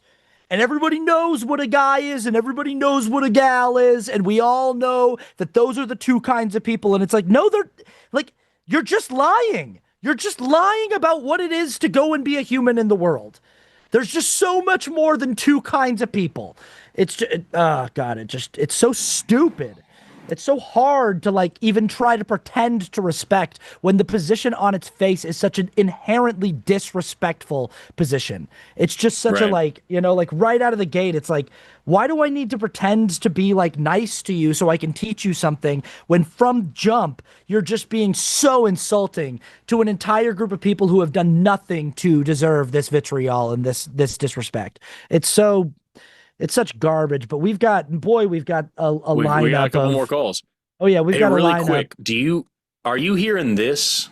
Is there a lot of noise now? A little bit, yeah, a little bit. Fuck me. Is that better? Yeah, that's better. Okay, I'm gonna put it here in the middle. Then basically, what I've got the voice, the noise gate on from Elgato for the microphone, and then I've got the one for Zoom over here. And now people are telling me that like my audio is clipping and cutting out whenever I'm getting loud. So I'm going to turn that one on low instead of medium, and I'm going to put this one on medium instead of high. And we're going to see what happens. Hopefully it still cuts out the room noise, but I can also be a spicy little bitch. You know, we'll see. Let's talk next to, I think, no, line number 3. I'm looking at the top left number. Line number 3 has been waiting the longest. I was going to do that one, and then line number 8 next. Kind of taking it over that way. Rock and roll. Sick. Let's talk to Matt, who is a MAGA person, pronouns he, him, who says that we're overgeneralizing about the whole domestic terrorism thing at the beginning of the show. Matt, you are on the line. Thank you for waiting so long. How are you doing today? I'm good. How are you guys doing? Doing all right. How are we overgeneralizing? We read it straight from whitehouse.gov. We read the exact definitions they gave. How are we overgeneralizing their words? Because I think you guys, when you're talking about it, you're overgeneralizing like the entirety of a subset of the population when they're specifically talking about those who are creating violence. But don't you think that they're generalizing? Like they're not saying specific people. They're just saying anyone who holds views that are anti-fascist is a domestic terrorist. Those are their specific words. Don't you think they're generalizing and we're just going with their overly generalized language? No, I think that when what they were saying is people that hold extremist viewpoints in accordance with violent rhetoric and violence in the streets and stuff like that. Not just that's not what they said. Let me read again, Matt, because I think the problem here is you're reading this phrase backwards from the way that it's actually written. What it says is, I'm going to read this directly. I can even put it up on the screen again if you'd like. It says, violent left-wing extremists, including anarchists and anti-fascists. Now, what it sounds like you're hearing here is... Violent. Right. What it sounds like you're hearing is anarchists and anti-fascists who are violent. But that's not what it says. It says violent people, including anti-fascists, which means if you are anti-fascist, you are inherently assumed to be violent. All anti-fascists are violent because they are lumped into the violent category. Not if you're an anti-fascist and you are violent. It says if you are violent like anti-fascists are. That's literally what it says. Disingenuous. Matt, are being disingenuous. That's the phrasing they're using. They didn't say all violent people who may or may not be anti-fascist. They didn't say anti-fascists who are violent. They said violent people, including anti-fascists, which means that all anti-fascists are included in the group of violent people. Why? Do you consider all anti-fascists violent people? Is that why you're taking judgment? That's what they wrote. That's what they wrote, Matt. Yeah, that's very obviously not my position. That is what it says here on the page. Good Lord. How do you interpret it? Violent people. If they write anti-fascist without the word violent in front of it, that's a whole different argument. And I would understand your viewpoint. They did not. No, put take that. a different group. Let's make it easier. If I were to say here on this call today, if I said we have to be careful of all violent people, including blacks, does that make me racist? Do you think that I'm saying that black people are violent? If you put the word violent in the beginning of the sentence or the statement, it is violent people. Obviously, not all black people are violent, so that's a disingenuous statement. But if I said, I know it's a hypothetical, which might be tricky. Hypotheticals don't work. That just means that they're too hard for you to think about, bud. They do work, and they really help. If I were to say to you, violent people, including black people, does that mean does that not infer to you that I'm saying that black people are inherently violent in that sense? So like that should be a pretty obvious way to say that. Also, contextually, Matt, in this sentence, we're defining specifically what domestic terrorists are. It's in a document where we're defining what domestic terrorists and enemies of the state are.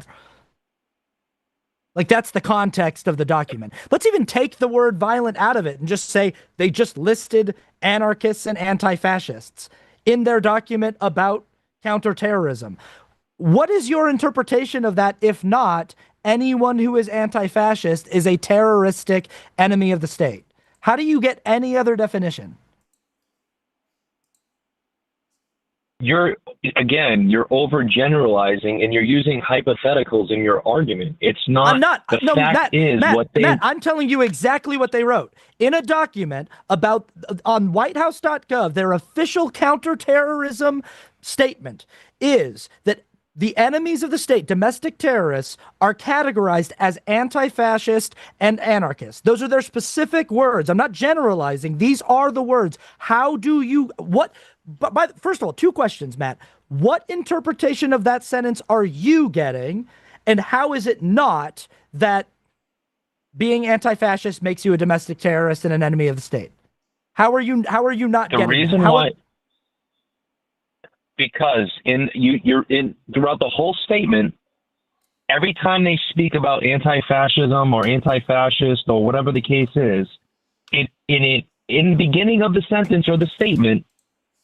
Like here, it says there are common recurrent motivations in indicia uniting this pattern of violent and terroristic activities under the umbrella of self-described anti-fascism, which is true.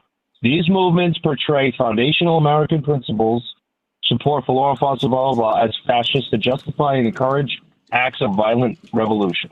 Okay? This anti-fascist lie has become the organizing rallying cry used by domestic terrorists to wage a violent assault against democratic institutions, constitutional rights, and fundamental American liberties.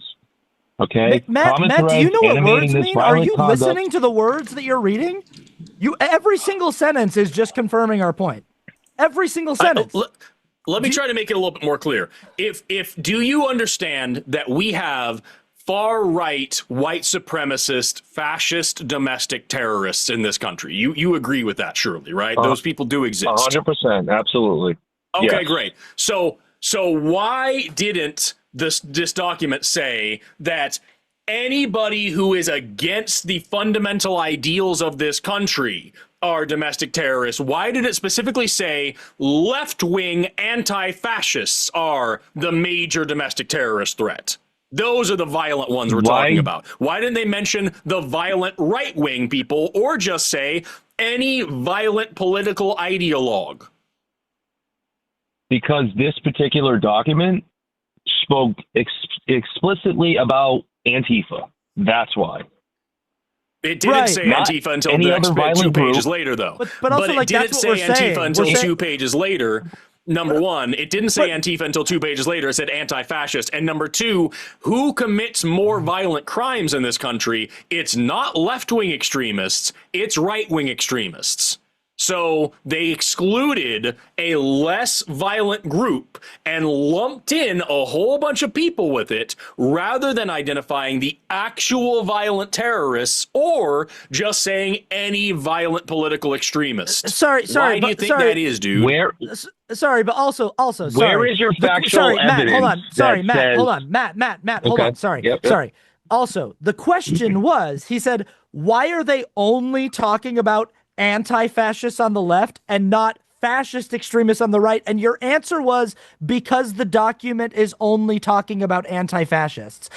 The question was, why is it only talking about anti-fascists and not fascists? What does that mean? Why is the White House focusing on anti-fascism and not fascism? Why is anti-fascism a bigger threat than fascism? Connect the dots. And your answer was because they're focusing on anti-fascism. The question was, why are they focusing on anti-fascism?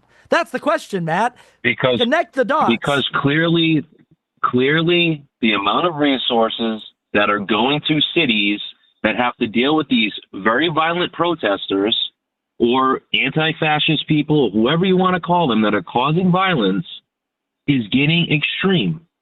And obviously there are other violent groups in this country that have been stated on the White House website in years past.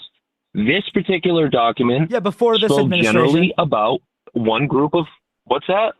I said, before this administration. In years past, other administrations have designated far-right extremists and fascists as a threat, but this administration focuses on left-wing anti-fascist groups. Why is that, Matt? Okay, so the left-leaning administrations do the same thing as right-leaning administrations. It's politics. Who gives That's a how shit? This works. That's so not when the That's Matt, not the point question, is, Matt. why is the right-leaning administration so concerned about anti-fascism if they are not fascist? Matt, why is the focus on anti-fascism? Answer that question. Because the group identifies as anti-fascist. It's in their fucking name. Right. And that's a why. bad thing because... And being anti-fascist is bad. Yeah.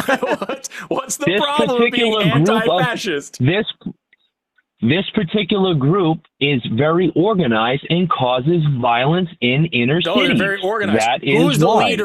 Who's the leader of Antifa? I don't know the leader of Antifa. There's Where are they headquartered? Where are they headquartered? I have absolutely no idea. What's their banner look like? What kind of colors do they fly? What kind of colors do they fly? I want to say it's probably in Seattle.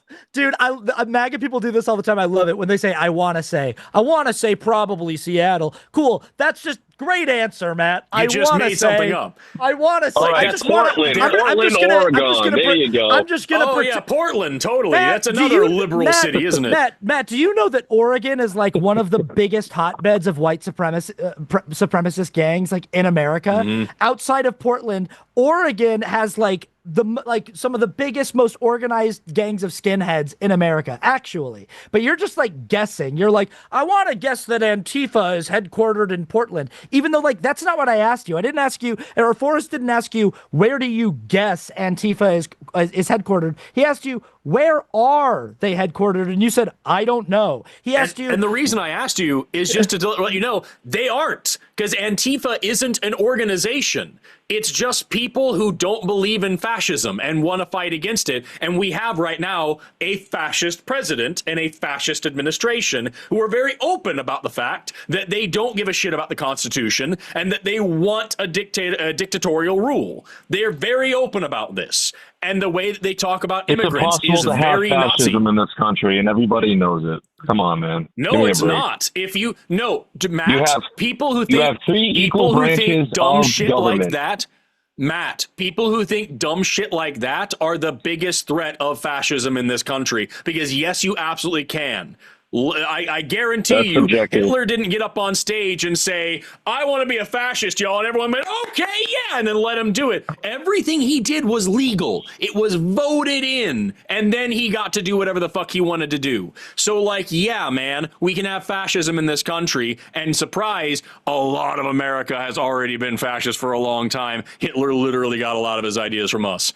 The point is, we have a president right now who is flagrantly and Vice openly versa. violating the Constitution, bragging about violating the Constitution, said on camera that he doesn't think the Constitution should even apply to him, said on True Social that he thinks the Constitution should be suspended if it works in his favor, said on stage during the election that if everybody voted for him, they'll never have to vote again, is out here now saying that he doesn't have, not only does he not have to follow the Constitution, but it would take too long for him to follow the Constitution, so he's not gonna. Yeah, dude, that's fucking fascism. The massive He never said any I can of pull those up things. sources because, unlike you, Matt, I actually care about what's true and I can find sources on it. Which one do you want me to prove first? All of them.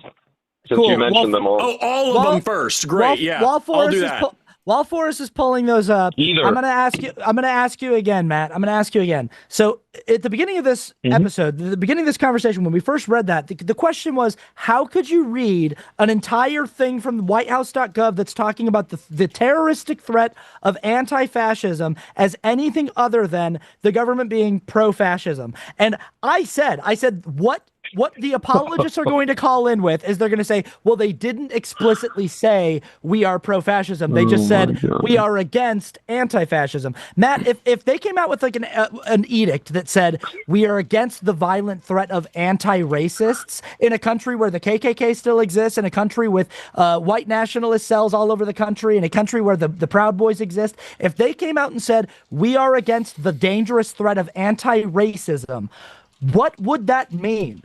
Wouldn't that mean that they are not that they are okay with racism and that they see anti-racism as a bigger threat than racism? Isn't that what those words mean? Isn't that just what words mean, Matt? No, that's what you're trying to make the correlation, and I think it's outlandish and childish, to be totally honest. How? How do you get any other interpretation, Matt? How is there any other interpretation? This particular group has been violent. Yes or no? What do you mean violent? Like what? Like I'm that's the other asking you thing. a question. You talked about generalizations, and I'm like, even that term. I'm asking you a question. Yes or no? Has Antifa done? Have people who are anti-fascist like thrown a bottle at something, broken a window? No. They've done a lot worse than throw fucking bricks and bottles at police officers or other people that they don't agree with. Let's be totally honest. Burning a warehouse to the ground. I'm gonna. So two things. First of all, I've immediately found the first two claims that I made. I'm going to keep going for the rest of them because, like I said, I actually care about it's true. So here is an NBC article. Let me put this over here without doxing you. Give me 2 seconds. I'm covering up your email address and everything, or your phone number. So here is this article here. This is from NBC News on May 4th, 2025, about how Donald Trump was asked, do you need to uphold the Constitution? And he said, I don't know. So that's one of the claims that I made. Here you can actually watch the interview. And here's this Reuters article from back in 2024 during the election where Trump was speaking for a Christian group. I don't know what this group is called because I can't find it right here. But he specifically said, in 4 years, you don't have to vote again. We'll have it fixed so good you're not going to have to vote. I also talked about Nazi language, which I didn't get to finish that point, but I've actually got sound clips of that where he calls immigrants non-human animals, says that they are genetically inferior and that they have bad genes that cause them to commit crimes. I've got those clips as well ready to go. More importantly, the thing that you were just talking about there, you were talking about, oh my God, Antifa's done these bad things. Yeah, sure, I can find you an incident of a single person doing a single bad thing. Never mind the fact that most of the time those are tied back to white supremacists and fascists, like back in the BLM days when we had like that umbrella guy who turned out to be a fucking white supremacist in a disguise who went out there to bust windows and cause problems. That happens all the time. Those are called agent provocateurs. You learn about them if you know how to read. The more important thing here is that we have actual politicians that are actually advocating for children, dude. That wasn't an ad hominem attack. That, by the way, an ad hominem attack is when you replace an argument with an insult rather than just adding an insult to an argument. That's what you're doing right now. No, No, I was insulting you, not doing an ad hominem. There is a difference. Why do you have to insult people that are is having a because you're fairly being legitimate conversation? You don't, because you're not making a legitimate comment and conversation. You're just bootlicking for fascists right now. The point that I was going to make here, Matt, before you got your feelings hurt, was that Donald Trump said on the campaign trail, beat the hell out of the protesters and I'll pay your legal fees. That is an incitement to political violence. So if you can say some random Antifa guy did something bad and hurt somebody, man, that sucks. That person should be prosecuted. Meanwhile, your cult leader is actively advocating for political violence, and your cult is following through on that, as we saw on January 6th, where they smashed windows, smeared feces on the walls of the Capitol, and assaulted police officers. And then Donald Trump gave them all a blanket pardon and is now building up a $1.8 billion slush fund to pay those people with taxpayer funds after they attacked the Capitol and assaulted police officers, and a lot of them went on to sexually abuse children. So not really a fair comparison for you to say Antifa did some bad things when those are individual people doing stupid shit, and your fucking leader is out here saying, beat up people that disagree with me and I'll cover your legal expenses. That's kind of what Antifa does. They beat up people that disagree with them, huh? That's weird. Is Antifa a fucking politician? Are you talking about? Who are you talking about, Matt? Did everything I say go over your empty head? Antifa is not a politician, bro. You have a political leader advocating for political violence. You can point to isolated incidents of random left-wingers being violent. Meanwhile, the vast majority of because the vast majority of left-wing protests in this country are peaceful and nonviolent and don't cause any harm whatsoever. And what they're advocating for is that they want the president to follow the Constitution. Meanwhile, you have a president saying to do political violence, encouraging people to do political violence, and also not following the Constitution and saying he doesn't even know if he should have to in the first place. We are not the same. You're trying to compare a group of people that support the president, okay, as cultists when you're on a side that does the same thing. Okay? What cult leader do we have? I am not a Trump cult. What cult leader do we have? What cult leader do we have? The ideology of socialism is a cultist mentality. That's not the question. You don't need a person. I'm willing to bet real money that you don't know what socialism is, but that's not what I asked you, Matt. You have a cult leader. You have Donald Trump, and you have a massive group called MAGA that believes anything he says and does anything he says. We don't have that because we're not in a fucking cult, dude. Definitionally, it kind of does. Definitionally, it's like one of the keystones of like what makes a cult a cult. And what's most important, if you're just saying people following an ideology equals cult, then literally every political ideology ever is a cult, and it doesn't get you away from the fact that you have a fascist in office who is using Nazi language to describe immigrants right now, and we're seeing the result of that, which is what I brought up earlier. You have somebody who is violating the Constitution and violating human rights, calling immigrants subhumans and non-humans and animals that have inferior genes that cause them to commit more crimes. And now we have fucking concentration camps where people are being thrown in based on their skin color, which is why we've already had hundreds of American citizens unlawfully thrown in those camps because they were brown-skinned and nearby.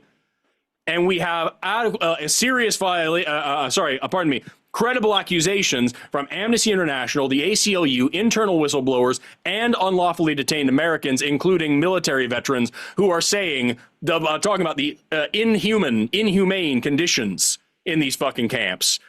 Like, Matt, sorry, dude, you don't get that with people believing in socialism, and that's not that's not how a cult works in the first place. It's so dumb. Yeah. Matt, is there anything that your cult leader could do that would make you stop believing in him and stop following him? Is there anything that you could do that would disqualify him from having your support? There's stuff that he's doing now that I don't agree with. It doesn't necessarily mean that I follow him to the tit. Okay. What is it? What is it? I don't agree. I don't agree with what's going on in Iran currently. Okay. I mean, the cost of living has gone up for people. Yep. So I love. Yeah, God, right? MAGA people always care about their own bottom line. Matt, did you care when we killed 150 I care about everybody's girls in a bottom school? line because people are struggling. I know, but did you care when we killed 150 girls in a school in Iran on like the first day of the war? Did you care about that? I mean, dude, really, obviously, what the fuck? What kind of question is that? Yeah, so just curious. but That's not dumb enough question, dude. Well, but what did you care about it enough to say I don't want to support this man anymore? I understand that things happen in these circumstances You're that are in not. A cult. Oh, You're in a happen. cult. See, That's how it is, man. Cult. If killing over 100 little girls, killing over 100 little girls doesn't disqualify him from your support, you're in a fucking cult, bro. I understand that sometimes dear leader has to kill 150 little girls to start a war that he's going to lose. These things happen. I don't like it, but I just understand that sometimes you got to do it. Matt, who's my guy in my cult of socialism who I would accept that from? Who I would say sometimes you just gotta. It's an ideology, buddy. It's not a fucking. You don't have a charismatic leader. You have a fucking ideology. So all ideologies are a cult. That's what a cult is. What's that? I can't hear both of you at the same time. So we're both saying the same thing. So all ideologies are cults. That's what a cult is. I did not say that. What the fuck are you saying then, man? so then what cult are we in? So Auguste Comte, does he ring a bell at all? No idea who that is. Father of sociology? You don't know who that is? Nope. Not a sociologist. I'm a biologist. It's almost like we're not in a cult or something. You mean? A socialist? Also, what are you saying? You know, sociology and socialism are different things, right? So let me ask you guys a question. What type of socialist are you? Oh, you don't? What on the you spectrum? Don't know that those are different things? I'm asking you guys a question. Matt, I asked you a question first.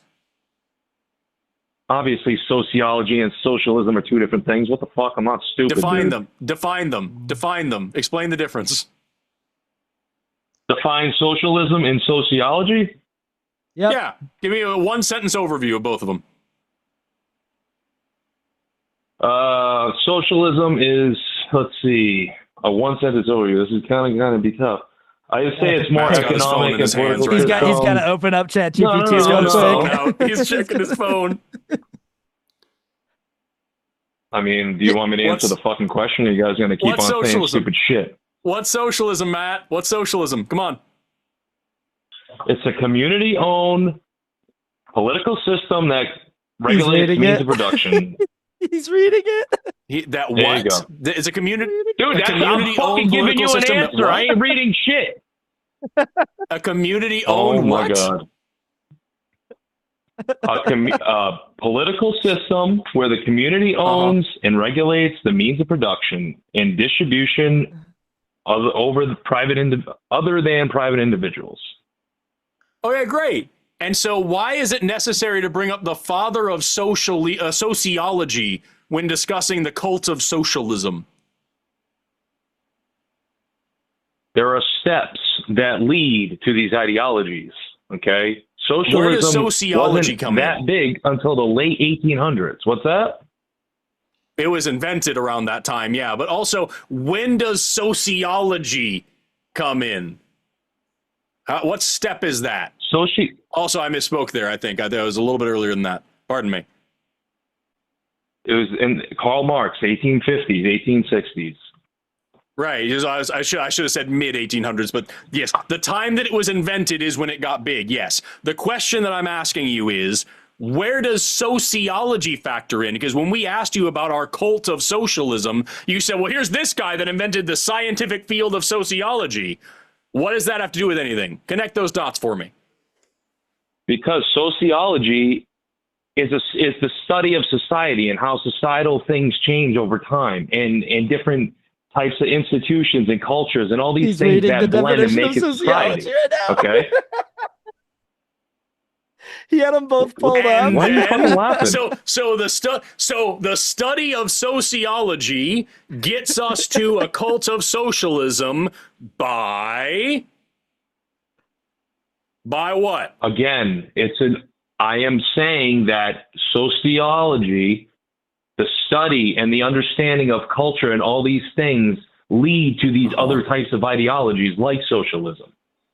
So to be clear, for the greater if good, we scientifically, your argument is if we scientifically study how societies work, we're more prone to adopt a socialist framework because we know how societies work better, and so we decide to make a better one? No.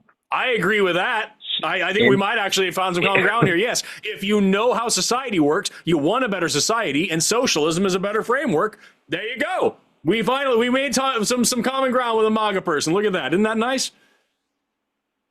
I get a kick out of how socialists they're all for socialism. Yeah, I'm sure you wouldn't want somebody that believes in conservatism to be on the same level playing field as yourself, correct? Because you don't agree with them. Absolutely, I would. Absolutely, I would. Because unlike MAGA, I think that everyone deserves equal human rights, no matter what. Yeah, that's what you don't get, Matt. Even if they're racist enough. Matt, even if we want you to have health care, we want you to have health care, we want you to have access to housing, we want that for everybody, Matt. It's weird. It's crazy. Like, we're actually part of an ideology that actually wants to help people. It's wild. And we don't want universal human values. You don't want people to work you don't want people to work hard for things in their lives? You don't believe in that? Absolutely I do. Absolutely I do. That has nothing to do with socialism. Has nothing to do with it, Matt. It does. I want them to work hard for things. You're I want them to work hard for things. I don't think they should have to work hard for certain things. So I want them to work hard for their dreams and their goals and like big projects that require a lot of labor. Nobody should have to struggle for things like food, water, healthcare, housing, and education. Those things should be equally provided for everybody. Just like how you, Matt, you don't have to work for the fact that you can go. No, you don't have to work right now. You don't have to work really hard to be able to go out and drive on the roads, because the roads are socially provided. They're paid for by everybody, and everybody benefits from them. Same exact situation now. Apply roads and fire departments and police officers and libraries, all those socialist things. Just spread those over to better education, food, housing, and healthcare as well. That's what we believe. And that includes even bad people that we don't like. If they're in a free society, then they are free. Because I believe my framework, my cult, is that equality and liberty are inextricably linked. And if one goes down, the other goes down. So if we want everybody to have more liberty, we need to make sure that everybody is more equal. And so by increasing equality and raising everybody's standard of living, everybody is more free and everybody is more prosperous and our society works better. Interesting. So you think things that are free make society better? Is that what I said at all? Or is that the dog shit straw man that you can beat? That's literally what you just said. You said all of these things would make society more equal and better. It makes sense. It makes sense why you were so comfortable misreading the counterterrorism strategy, if that's what you can get out of that statement. I didn't say things that are free make society better. I said here are specific things which should be taxpayer funded and freely available to everybody, like roads and bridges are today. Do you think roads and bridges help make society better, Matt? Roads kind of suck, to be totally honest. Okay, so we just don't get roads anymore in your perfect utopia. We just all drive off-road vehicles on the grass and the mud all the time. Yeah, you're talking about how they're not perfectly maintained. But we're asking, would you rather live in a world right now with roads or not roads?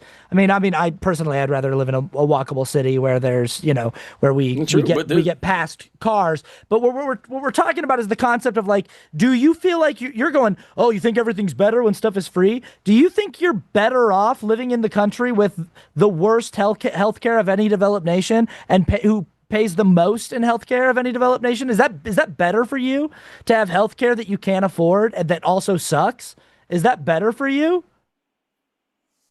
So the one thing that I will not disagree with you guys on is healthcare is a problem as far as how much it costs. Okay? You're really good at not answering questions when they're asked of you. Matt, I don't believe in free healthcare for everybody. Is bad? How come anti-fascism is bad? No, hold on. Just 1 second, because I do want to ask that question too. But what's wrong with everybody getting healthcare? What's the main problem with that you have an objection to? Wasn't everybody forced to get healthcare under Obamacare without paying a tax on that? Nope. And also, that's not what I asked you. They did. Do you want to try to actually answer the question, or is this the next thing that you want to run to because it's more comfortable for you? No, go ahead. Ask again.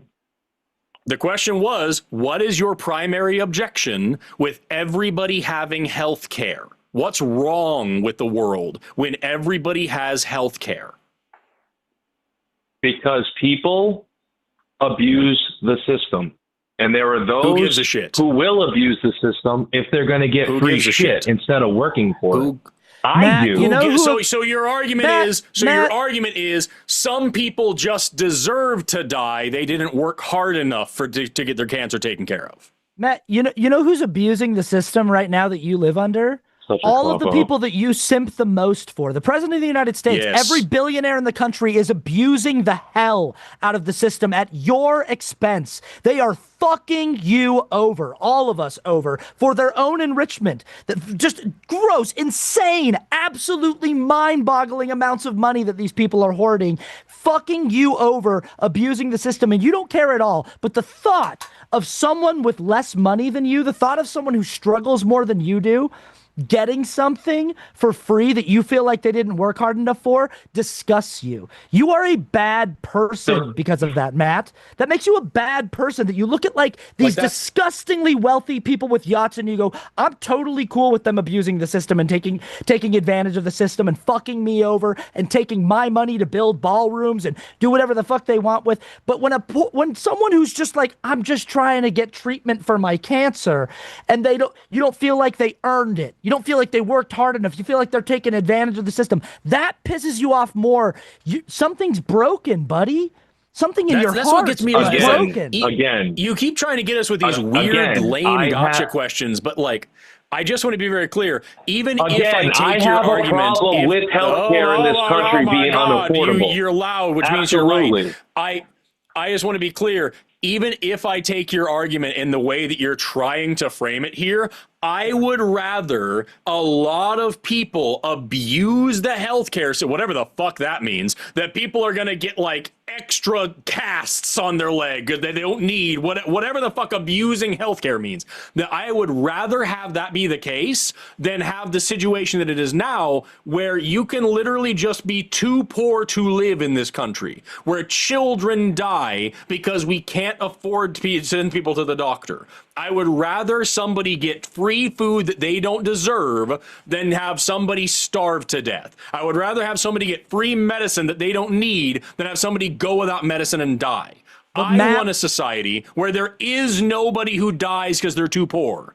Yeah. You want a society where you have to work to earn your keep, otherwise you don't deserve human dignity. And that is disgusting to us. And the people that you're cool with abusing the system. That doesn't exist. Hold on. But the people that you're cool with abusing the system, the people that you're cool with abusing the system right now are some of the most insanely wealthy people to ever exist in the history of the human species. They're the most privileged, entitled, protected people that have ever existed in the history of humanity, and you are totally cool with them just abusing the fuck out of the status quo system that we have right now. It doesn't bother you at all. But the idea of some person who's barely scraping by, who's barely making ends meet, getting something taken care of out of a mutual fund of taxes that everybody pays into, that pisses you off. Why, Matt? Why? Why does the idea of and first of all, how do you take advantage of free healthcare? How does someone take advantage of that? As well. And also, why are you more concerned with poor people getting a little extra than you are with billionaires just absolutely fucking all of us over? Why are you? What is the deal? Taking Matt? advantage of healthcare. How many people go to the emergency room who don't have healthcare? They go and they get treated. Guess what? The people that pay for healthcare have to pay the outrageous cost because of people abusing the system. It's just like insurance for a car. And we wouldn't have that problem. We wouldn't have that problem. By the way, the socialized medicine that we're advocating for. Yes, Matt, two things. No matter Number one, what. the system, Matt, two things. God. Number one, the system that we're advocating for has been shown again and again to be cheaper than the system you're bitching about. And number two, your problem remains. I'm not doing your homework for you right now. I'm in the middle of a fucking sentence, bro.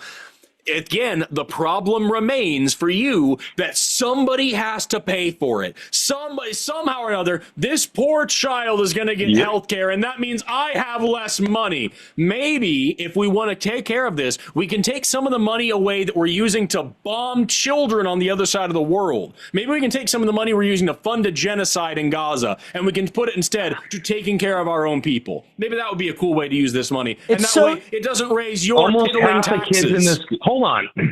You're always so concerned about who's going to pay for it.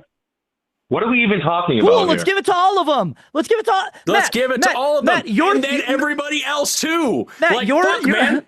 Your example was someone goes to the emergency room. They mostly get free health care. I don't understand your argument. That's not good enough, dude. Your example because that means that the second they turn 18, they no longer get that dignity. The second they turn into an adult, they have to go work to earn the right to be alive. Meanwhile, we still have hundreds of billions of dollars to give bombs.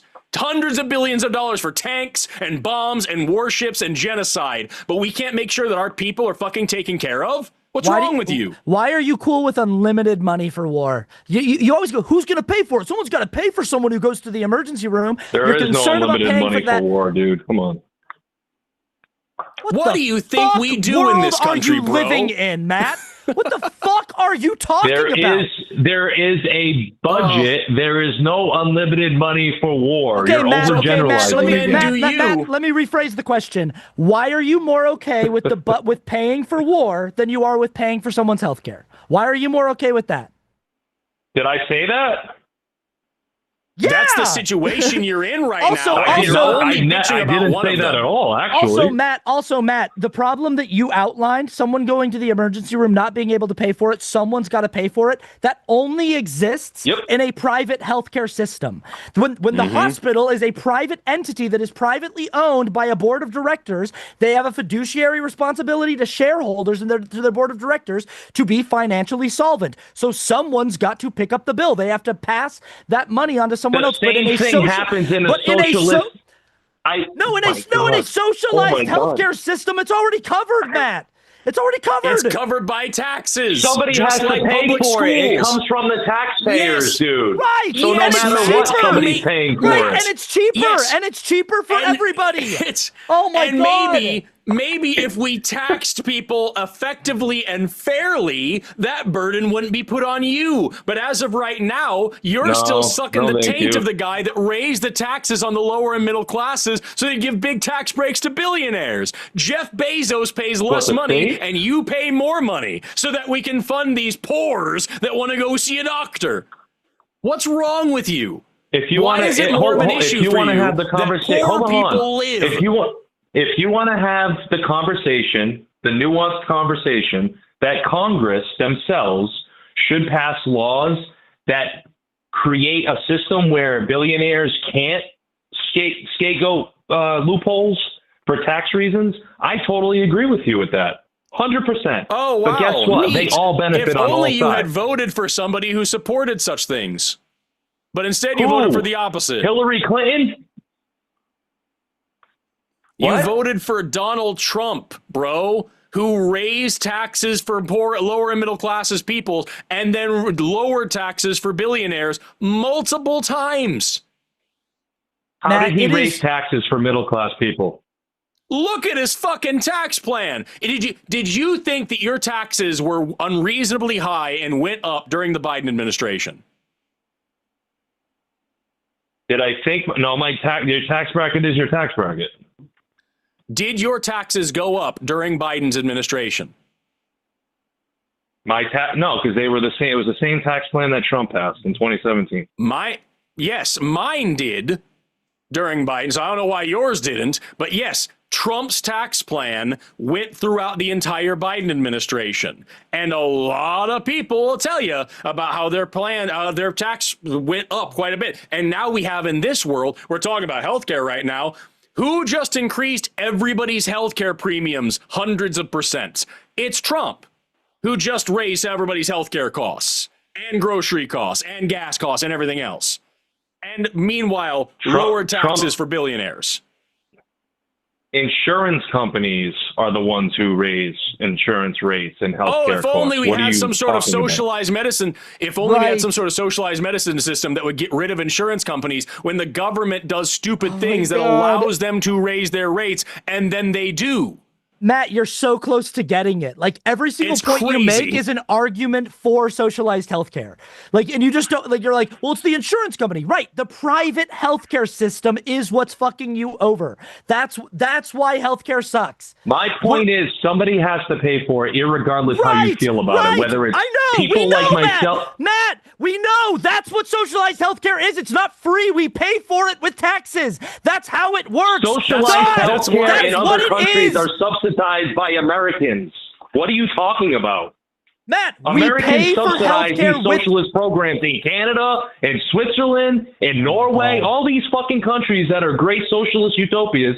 United States Americans fund some of their healthcare system. What the fuck are you guys talking about? Matt, do you know why you're in a cult? Because you are more concerned about having to pay more in healthcare costs because of the threat of socialism than you are that the president of the United States has enriched himself by $4 billion in his second administration. There has never been a president in United States history who has enriched themselves, who's used the office to enrich themselves by $4 billion. There's never been a billionaire president in the history of the United States. He has enriched himself by orders of magnitude more than anyone else has in the history of the world, and you don't give a fuck. Like, you're totally cool with that. You are totally cool with that guy fucking you over and everyone over to enrich himself personally. You just think that he's a mastermind businessman, but you can't stand the idea of having to pay into a mutual fund for socialized healthcare. You're in a fucking cult, man. You're in a cult. What has Trump done to benefit fiscally under his administration? That's factually proven. His fucking crypto scam. How about that one to start with? That was his. It went directly in his bank account. Where did the money go? Literally, yes. And also we have the fucking Board of Peace. Remember the Board of Peace that he established just a couple of months before he started a fucking war, where he took money from the U.S. Treasury and put it into a private organization that he has sole control over? He enriched himself. He enriched himself with his crypto scam, where he uses taxpayer money to go meet with private investors that the public doesn't get to know about. He used his position to enrich himself by building Trump hotels and golf courses and shit all around the world and sending his family members that he gave key government positions in to go negotiate deals. He makes money off of this shit, dude. And at the end of the day, you are more concerned, as Austin is saying, with we might lose some of our tax dollars on healthcare for poor people. All we're saying is everybody deserves healthcare. You think, like, I tried to give you the easiest example in the world with fucking roads and bridges. Yes. Are they perfect? No. That's the problem of bureaucracy and blah, blah, blah. But I would rather have fucking roads than not roads. Municipal water supplies, fire departments, police officers, libraries, public schools. Pick your fucking favorite, bro. These are things that we all pay into and we all benefit from. All I'm saying is make sure that the billionaires are paying their fair share. Make sure the corporations are paying their fair share. That lowers the burden on people like you and me, the poor people like you and me. We don't have to pay so much whenever Jeff Bezos and Elon Musk and Bank of America and all these places are actually paying what they're supposed to be paying at the same rates that you and I are. And then we can afford shit. I'm not like disagreeing free with healthcare. you on that point. But what then my why point are you is, so you guys, strongly against it? Because everybody complains about billionaires, yet they don't hold the people they vote into Congress on both fucking sides accountable to pass those loopholes. You Get rid of those voted loopholes for in the a tax billionaire, system. dude. Matt, the you people voted for a consistently, billionaire. the people consistently who are Oh my trying God. to get that money out of politics are Democrats. 'Cause if you just look at the fucking voting record, you're voting for the people who are trying to enrich billionaires and trying to make politics more corrupt.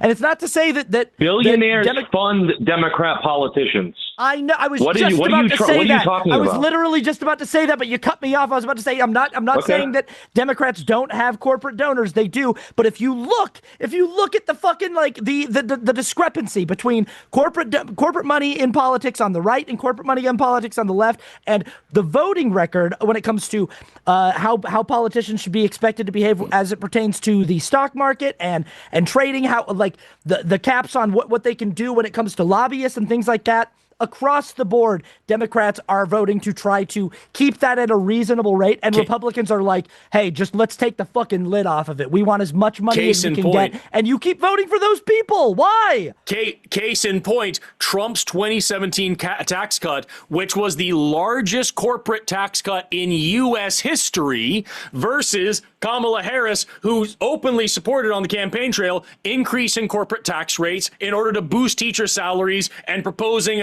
raising estate taxes on the very wealthy. Like, bro, I'm sorry to tell you, you're on the wrong side of this argument. Hold on. How does increasing federal taxes boost teachers' salaries? Explain that to me. Oh my God. How did you miss the point that hard? We're talking about corporations and the ultra wealthy paying less in taxes. And your argument is, well, everybody on both sides says that. I just presented you with Kamala Harris saying we should increase taxes on corporations and the ultra wealthy, and Trump making the biggest corporate tax cut in history. And the thing you got out of it is, how does that fund teachers, though? Are you fucking serious? That's Are you what you awake just for this said. conversation? You just equated. That was part of it. Lowering that wasn't taxes the for point. corporations. Do you want to address the teachers. point, It was. or do you made want the to talk statement. about how it was part of it, but it wasn't the point? Do you want to talk about the point, or do you want to talk about how the Department of Education works? Because, by the way, Trump wants to gut and destroy that too. Oh, I mean, the education system's pretty fucked in this country, don't you think? Oh, and the solution so to it is just to get rid of it? We're just going to jump to the next thing that's easier for you to talk about. By the way, just to answer your dumb fucking question, the thing that funds teachers is property taxes. And what I said during that statement was that she wanted to increase property taxes on the ultra wealthy, which would increase education fucking funding. Now, do you want to try to address the argument that demolished everything you said? Taxes. The locales increase property taxes. The federal government doesn't increase property taxes. What are you talking about? The equating is not there. That was her fucking tax plan, dude. So again, have the state you do are her bidding for her? You are dodging to the next thing that's comfortable for you rather than addressing the point in front of your fucking face. You claim that both sides are a part of this fucking corporate tax and billionaires not paying taxes and all this problem. We just gave you an example. Trump made it worse. Kamala wanted to make it better. And your issue is, I don't understand the nuances of how Kamala made it better, so we should just vote for the guy who already made it worse. Yeah, Trump? Matt, even if we grant you that that Democrats and Republicans both do stuff like this, why is your preference the one that is objectively worse of the two? Why is your preference, if this is something you care about? Subjectively worse, in your opinion. No, objectively worse. Literally the largest worse. corporate tax breaks in the history of the country. Objectively speaking. Objectively. Sure. What was the reason why? He wanted. Hold on. Lobbying is a problem in politics. Let me fucking make my statement clear. No, okay? No, I'm going to make you address the thing that we're saying, not just jump to the next thing that's comfortable for you. I'm fucking answering your question, dude. No, you're Holy not. Shit. You're making excuses. I was going to, and then you got loud. Let me answer your question.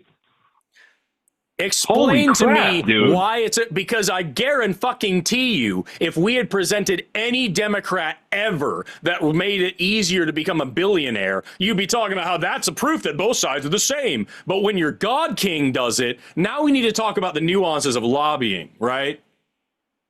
Which means lowering taxes on corporations makes lobbying better. Tell me how that works. Under the tax plan, he lowered the rate 35% to 21% for corporations. Yes? Yeah. And how did that make our lives better, Matt? What? Can I make a statement without getting spoken over, please? Waiting for you to say something intelligent. You're going to be waiting a while, huh? Because I'm a MAGA guy. I'm stupid. So anyway. Nope, thank you for admitting it, Matt. Take care. I'm done with that shit, dude. Yeah, it's so fucking lazy. You know, it's so fucking lazy. It's literally so both sides are the same. Here's a very clear indication of how they're not. Yeah, but don't you understand that, like, with the billionaires, they need protection, right? The corporation. Won't anyone think of the poor shareholders, please? Fuck off, bro. Still preaching trickle down economics 50 years later. Like, it's fucking crazy. Like, so deep into this failed experiment and still going like, no. You got to give breaks to the job creators, to the economic stimulators. And just remember, this is where we landed, right? That's the end of the conversation. The beginning of the conversation was the government is reasonable and right for saying that anti-fascism is terrorism and that we're taking that out of context. Yeah. Then we talked about billionaires. We talked about Trump. What was the other thing we covered? Socialism. Socialism is a cult and can't explain how that works. And also socialism is a cult because sociology can't explain the connection there. And then we finally get to, well, you socialists just want to make things better because you hate people like me. Actually, I want people like you to have free healthcare and free housing and shit like that too. So you just want to pay for it. Who's going to pay for it? And then we land on who's going to pay for it, who's going to pay. And then finally, yeah, we can have people pay for it and it will be cheaper and better than what's currently going on. Well, at the end of the day, we need to give corporations tax breaks because that's better for somebody. And all of that to defend this fucking guy. You wouldn't believe how bad these people are. These aren't people. These are animals. The 22-year-old nursing student in Georgia who was barbarically murdered by an illegal alien animal. The Democrats say, please don't call them animals. They're humans. I said, no, they're not humans. They're not humans. They're animals. Nancy Pelosi told me that. She said, please don't use the word animal, sir, when you're talking about these people. I said, I'll use the word animal because that's what they are. A lot of them were let in here. They shouldn't have been let in. Others are just bad. They go bad. Something wrong. There's something wrong there. So the genetics are not exactly, they're not exactly your genetic. It's one of those problems, Brian. It's a terrible thing. And it happens. And it happens too often. All of that fucking bloviating and bullshit to defend a fucking Nazi pedophile who raised your fucking taxes and made your country worse. That's why you're in a fucking cult, bro. Find one of us who will fight that hard as you fought for somebody on our side who acts the way that he does. I guarantee you can't do it because we're not in a fucking cult. I was literally like about to say like Democrats also have a problem with corporate donors and corporate money, and like before he's like, well, Democrats do it too, and I'm like, I was literally about to say that because I'm not in a fucking cult. I don't vote for the Democratic Party because I align with them politically perfectly. In fact, it's like there is no mainstream political representation for my political views. I'm a leftist progressive, and that there is no mainstream political representation. So I am forced to work with people who I disagree with on a lot of things so that I can combat far right extremism. But like that's the difference. I'm not in a fucking I don't just go like, well, you know, like it's so weird. All of his positions, it was like everything that you're saying you care about, Republicans are worse on that. They're worse on all of those things. They're worse on all of those things. Mm-hmm. But the only rejoinder is, well, both parties do it. Okay, cool. Mm-hmm. If we grant you that, they both do it. Why go for the one who's worse? Why go for the one who does it worse? What, like, it's so crazy how lost these people are. It sucks, man. It really fucking sucks. We still have Spot, by the way. we thought that Matt was going to take the rest of the time, but it ended up just being the same shit over and over. And I would bet real actual money that right now he is telling his friends, to whoever, that we hung up on him, which means he won, because that's how these fucking losers think. But we still have spots open. We thought that Matt was going to take the rest of the time. We have, it looks like, a couple of calls already coming in. But we would be happy to take yet another person. Oh no, it looks like I'm asking our producer. I asked if would open up a line, and she said that apparently we had the other call, but they didn't want to hang out. They were scared away by our brilliant antics. I see people in chat going like, he won, Matt won, and I'm like, on what? I know that like you have to say that to cope, but like genuinely, the call started off with, you guys are generalizing this very specific language on whitehouse.org .gov about their counterterrorism agenda, which specifically says anti-fascists. Anti-fascists are domestic terrorists, and you're generalizing that. And we said, how? And he goes, well, they're talking about just the violent people. Okay, but like, and also that's a generalization. What does that mean? Because violence can be generalized to anything. It can be generalized to rhetoric. It can be generalized to, you know, someone who is willing to hold a line and stand and block traffic and, you know, prevent someone from getting to work. Like you can characterize all different forms of protest as violence if you want, if you're the one who's creating the definition, and if you're not going to be specific about what you mean about violence. But also it's like the specific question we couldn't get him to answer is like, why is the government focusing on anti-fascism and not fascism? Why is anti-fascism domestic terrorism, but fascism isn't? Why specify anti-fascism and not talk about fascism at all? What does that mean? That's how the call fucking starts out.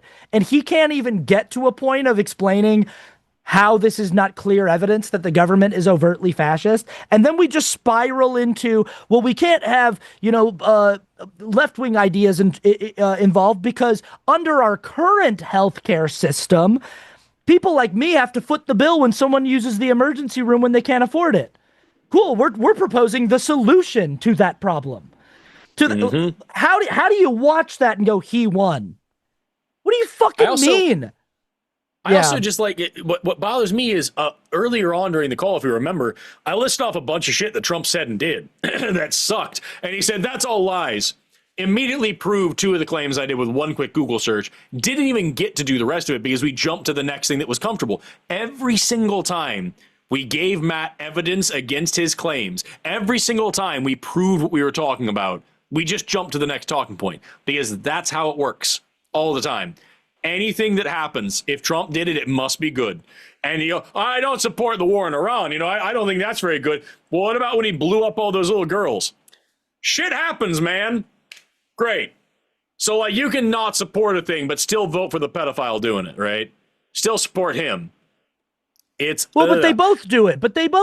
Okay, cool. Why? And this is something that happened during the election cycle. And as a leftist, I caught a lot of flack for this, even from people on the left, where it's like, well, they both do it. Both of them are complicit in the genocide. And it's like, all right, cool. So if on the table, we don't have an option for like no war crimes, if that's just like, unfortunately, not a viable option, then I want whoever I think is going to do fewer war crimes. I want whatever's going to result in less mass suffering. Whoever I think I have a better chance of like pressuring and pushing after they're elected. Also, elections are not the end all be all of political strategy. It's the beginning point. It's the starting point. It's not just, ooh, we elected Kamala Harris, now everything's fixed. That's a straw man position. That's not actually the position of, but also it's like this thing of like, they both do it. It's like, okay, cool. If they both do it, then why are you enabling the worse option? When people go, I don't want to vote for the lesser of two evils. Okay, fine. I get that. Why are you capitulating to the more evil of two evils? Exactly. Then? That's what I don't get. If you're so against the lesser of two evils, why are you okay with the more evil of two evils? That's what I don't get.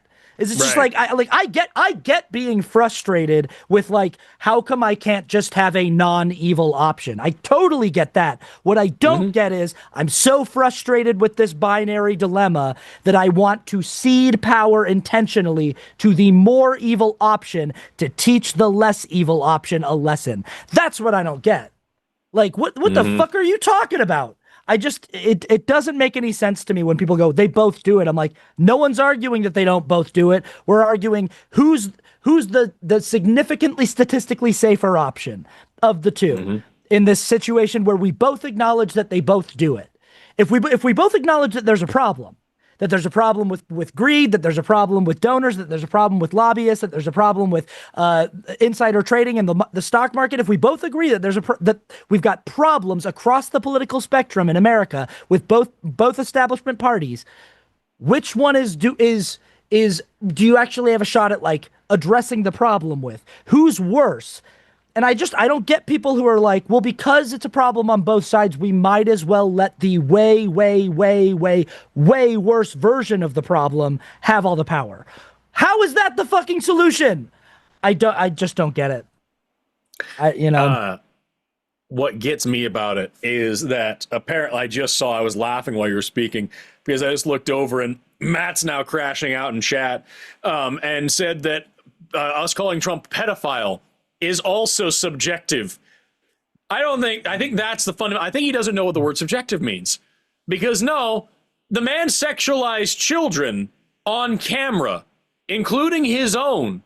So, like, despite the fact that he's named 1 billion times in the fucking Epstein files and is still hiding the Epstein files and is very clear, the fact that setting aside the fact that he very clearly raped children and has credible accusations against him from several women who were once children who say that he was sexually assaulting them, just setting aside all, we have him on camera saying that he hopes his infant daughter grows up to have big tits like her mom does, saying that if his underage daughter wasn't related to him, he might be dating her, telling a 10-year-old girl that he would be dating her in 10 years, bragging about going backstage in the beauty pageants that he owns and getting to see women, including young underage girls, naked against their will, and that he gets to see these incredible bodies because he's the owner of the pageant, so he gets to do it.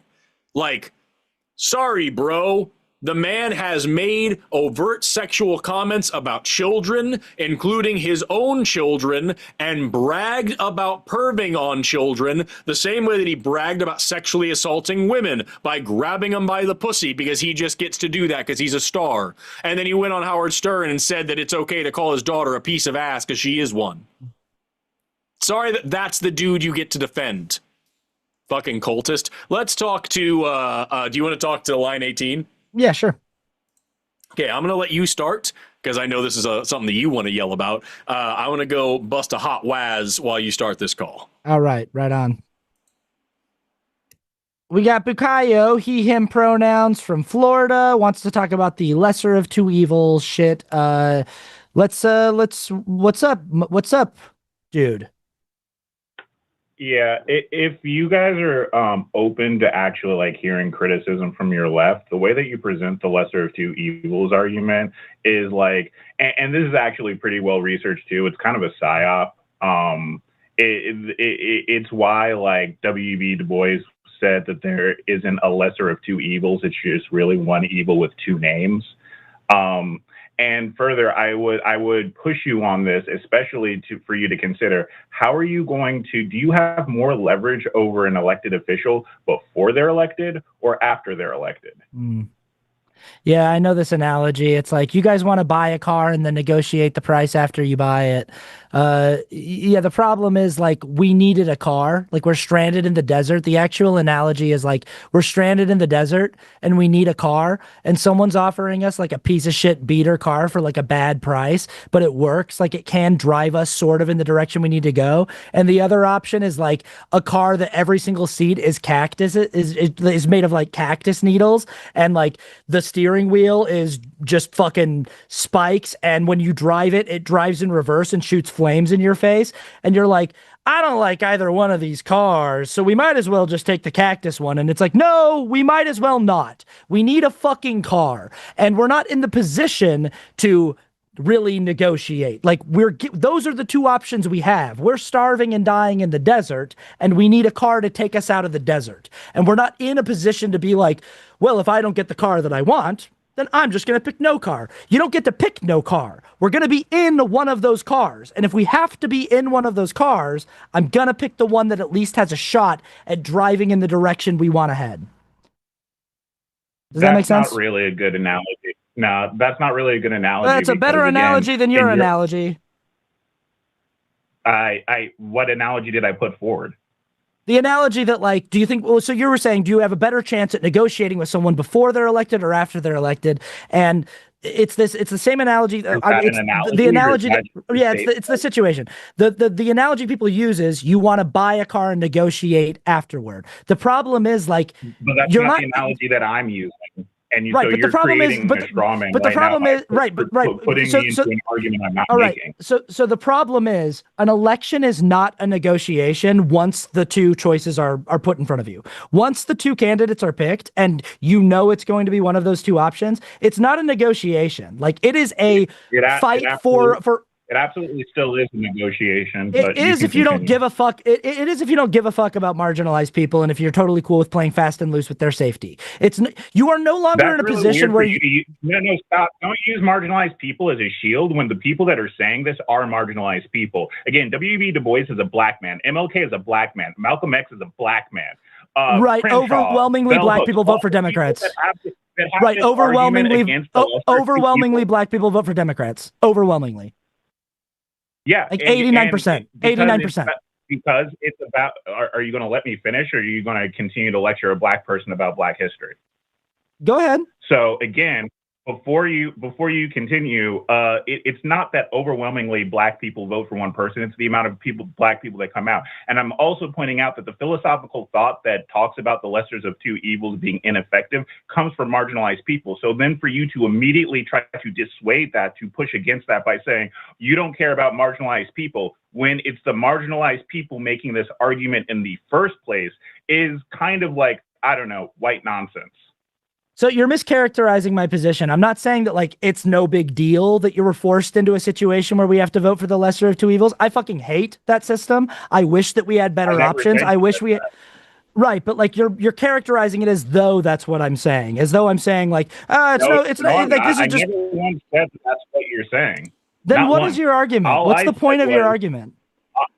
Again, the only thing I've pointed out so far has been, do you have more leverage when a person before an elected official is elected or after an elected official is elected? And the answer, again, this is why you have to create an analogy, why you have to create an argument that I'm not making, why you have to say all these different things. It's because the answer is obvious. You obviously have more sway over an elected official when they're trying to curry your vote.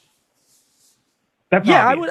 I would agree with that. But but here's the problem is once the choice has been made, once the establishment powers go, here's your candidate, regardless of like what you wanted or what you wanted them to do. Once those two options are put in front of you and they say it's going to be Donald Trump or Kamala Harris, it is no longer a negotiation. It's no longer something that you get to like. See, this is where we push back again, because if Kamala Harris or Donald Trump would want my vote at that point, they would have to then capitulate either to my position, again, in that negotiation, if they want to win, It's not. Here's the problem: is Again, you think electoral politics are so small. You think that a presidential campaign is about winning your vote. It's about winning like 80 million votes. Like you are one person in a coalition of 80 million people, and you want them to capitulate to your right. You just said it. You said if they want my vote, it's not about you. It's about getting 80 million votes, and a lot of people are going to have to compromise their own personal values and go with the bigger group because that's how the math works out. The math doesn't work out that like, oh, if we all just cater our campaign around Bukayo and we all make sure that we get Bukayo's vote and do all the things that he wants specifically, then we'll win. They've got to earn 80 million votes from a coalition of voters. I'm going to stop you there again. Because here's the actual math. If for example, if they had say capitulated to the more radical vote, say specifically around say black issues, for example, right? If they had done that, they could get a higher amount of black people out. That percentage, seeing as the election was razor thin, for example, if black people had voted at the rate that they voted for Obama, that they did for Kamala Harris would have won. So again, right. Huh? The issue here that I'm having with this whole thing is that you are what sounds to me here is you're missing the fundamental point that Austin is saying.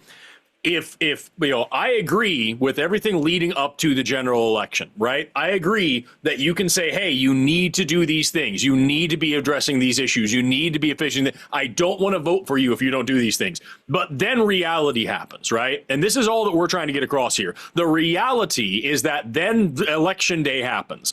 And you have to make a choice. Are you going to vote for somebody who kind of sucks? Or are you going to vote for somebody who's exponentially worse? Or are you going to sit on your hands and say neither of these options are good, and the person who's exponentially worse is going to win anyway?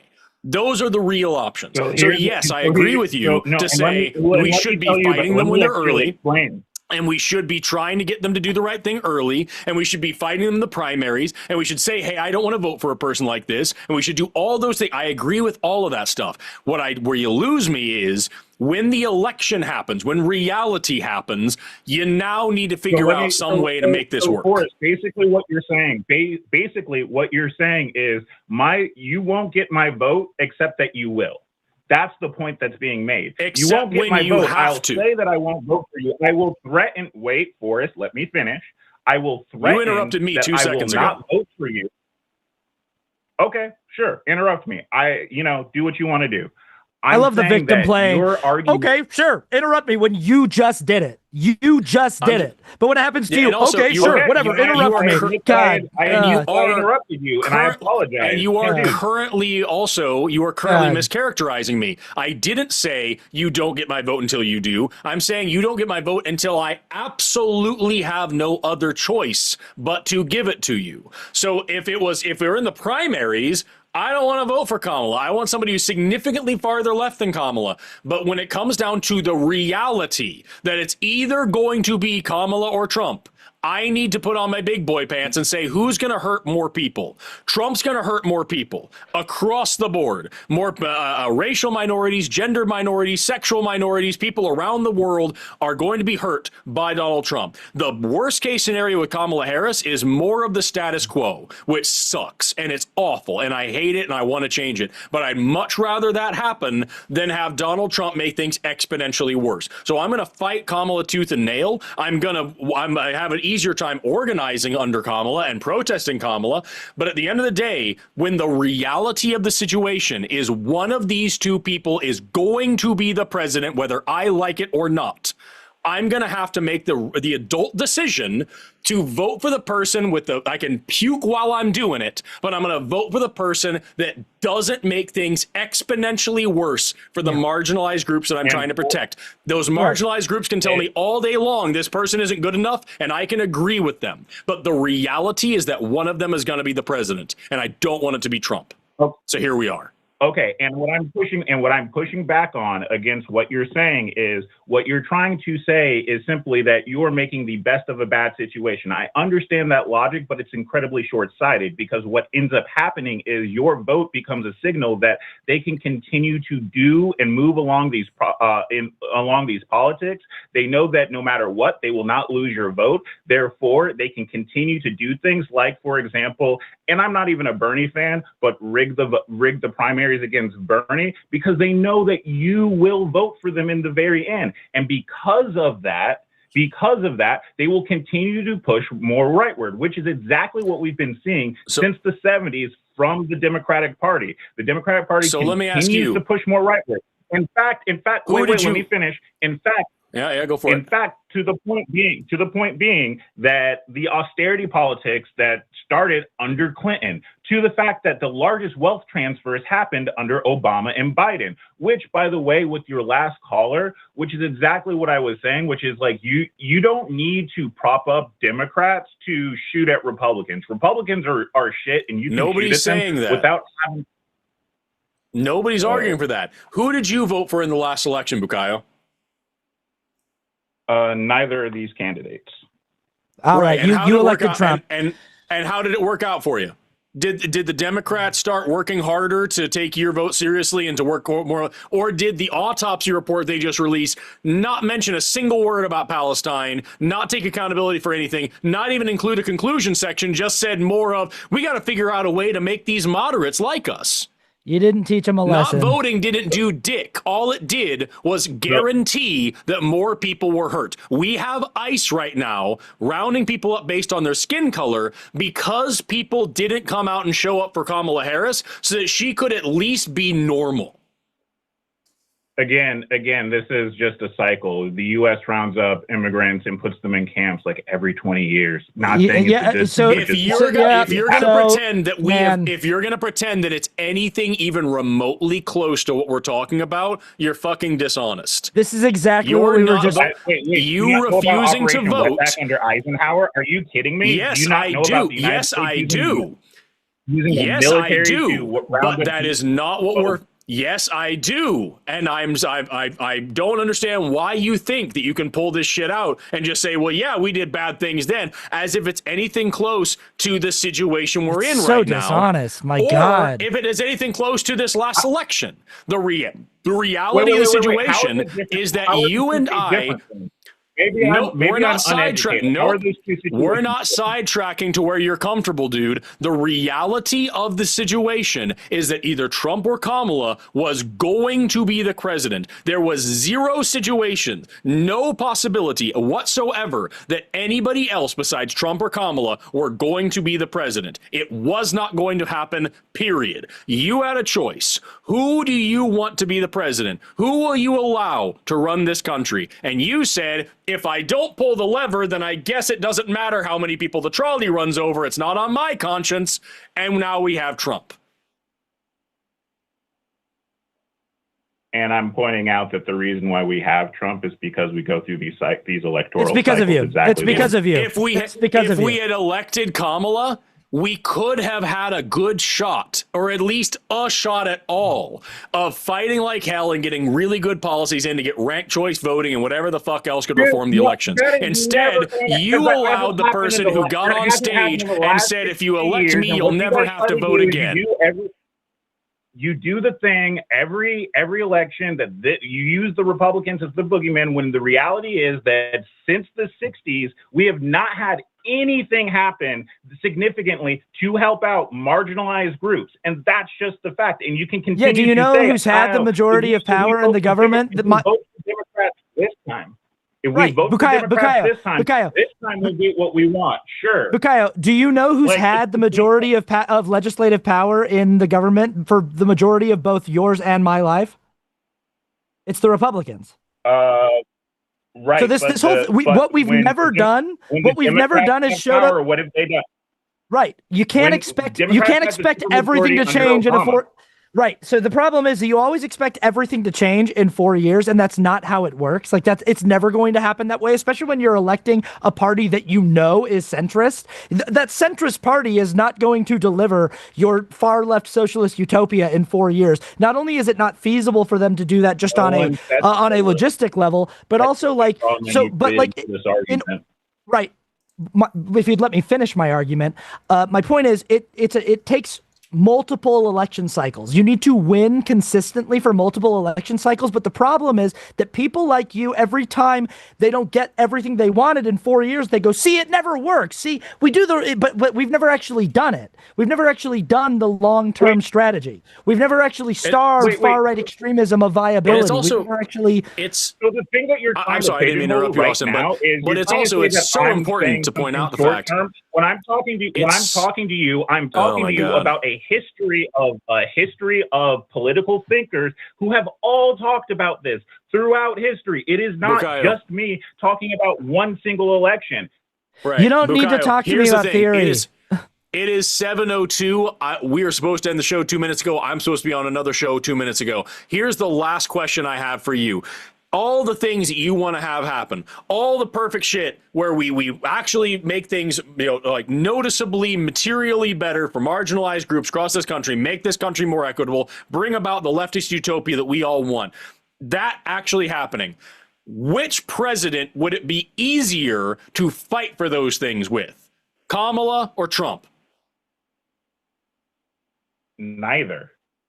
Oh, bullshit. Shut the fuck up. Bullshit. God, you know you're shit. lying. You know you're lying. You voted. You fucking had a guy spewing Nazi talking points on a campaign trail saying that he wants to be a dictator on day one. He fucking actively fighting against trans people, actively being racist, actively being homophobic. And you're going to say that they're both the fucking same? Get over yourself, dude. Absolutely full of shit. And with that, I've got to go on to the next show. Yeah. I thank you very much, Bukayo, for showing what fucking empty rhetoric actually looks like. That is absolutely embarrassing for you.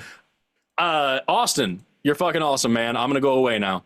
Great time chatting, Forrest. We'll see everybody on the next one. Bye, everybody. I'll be over on the line right now. Bye. Bye-bye.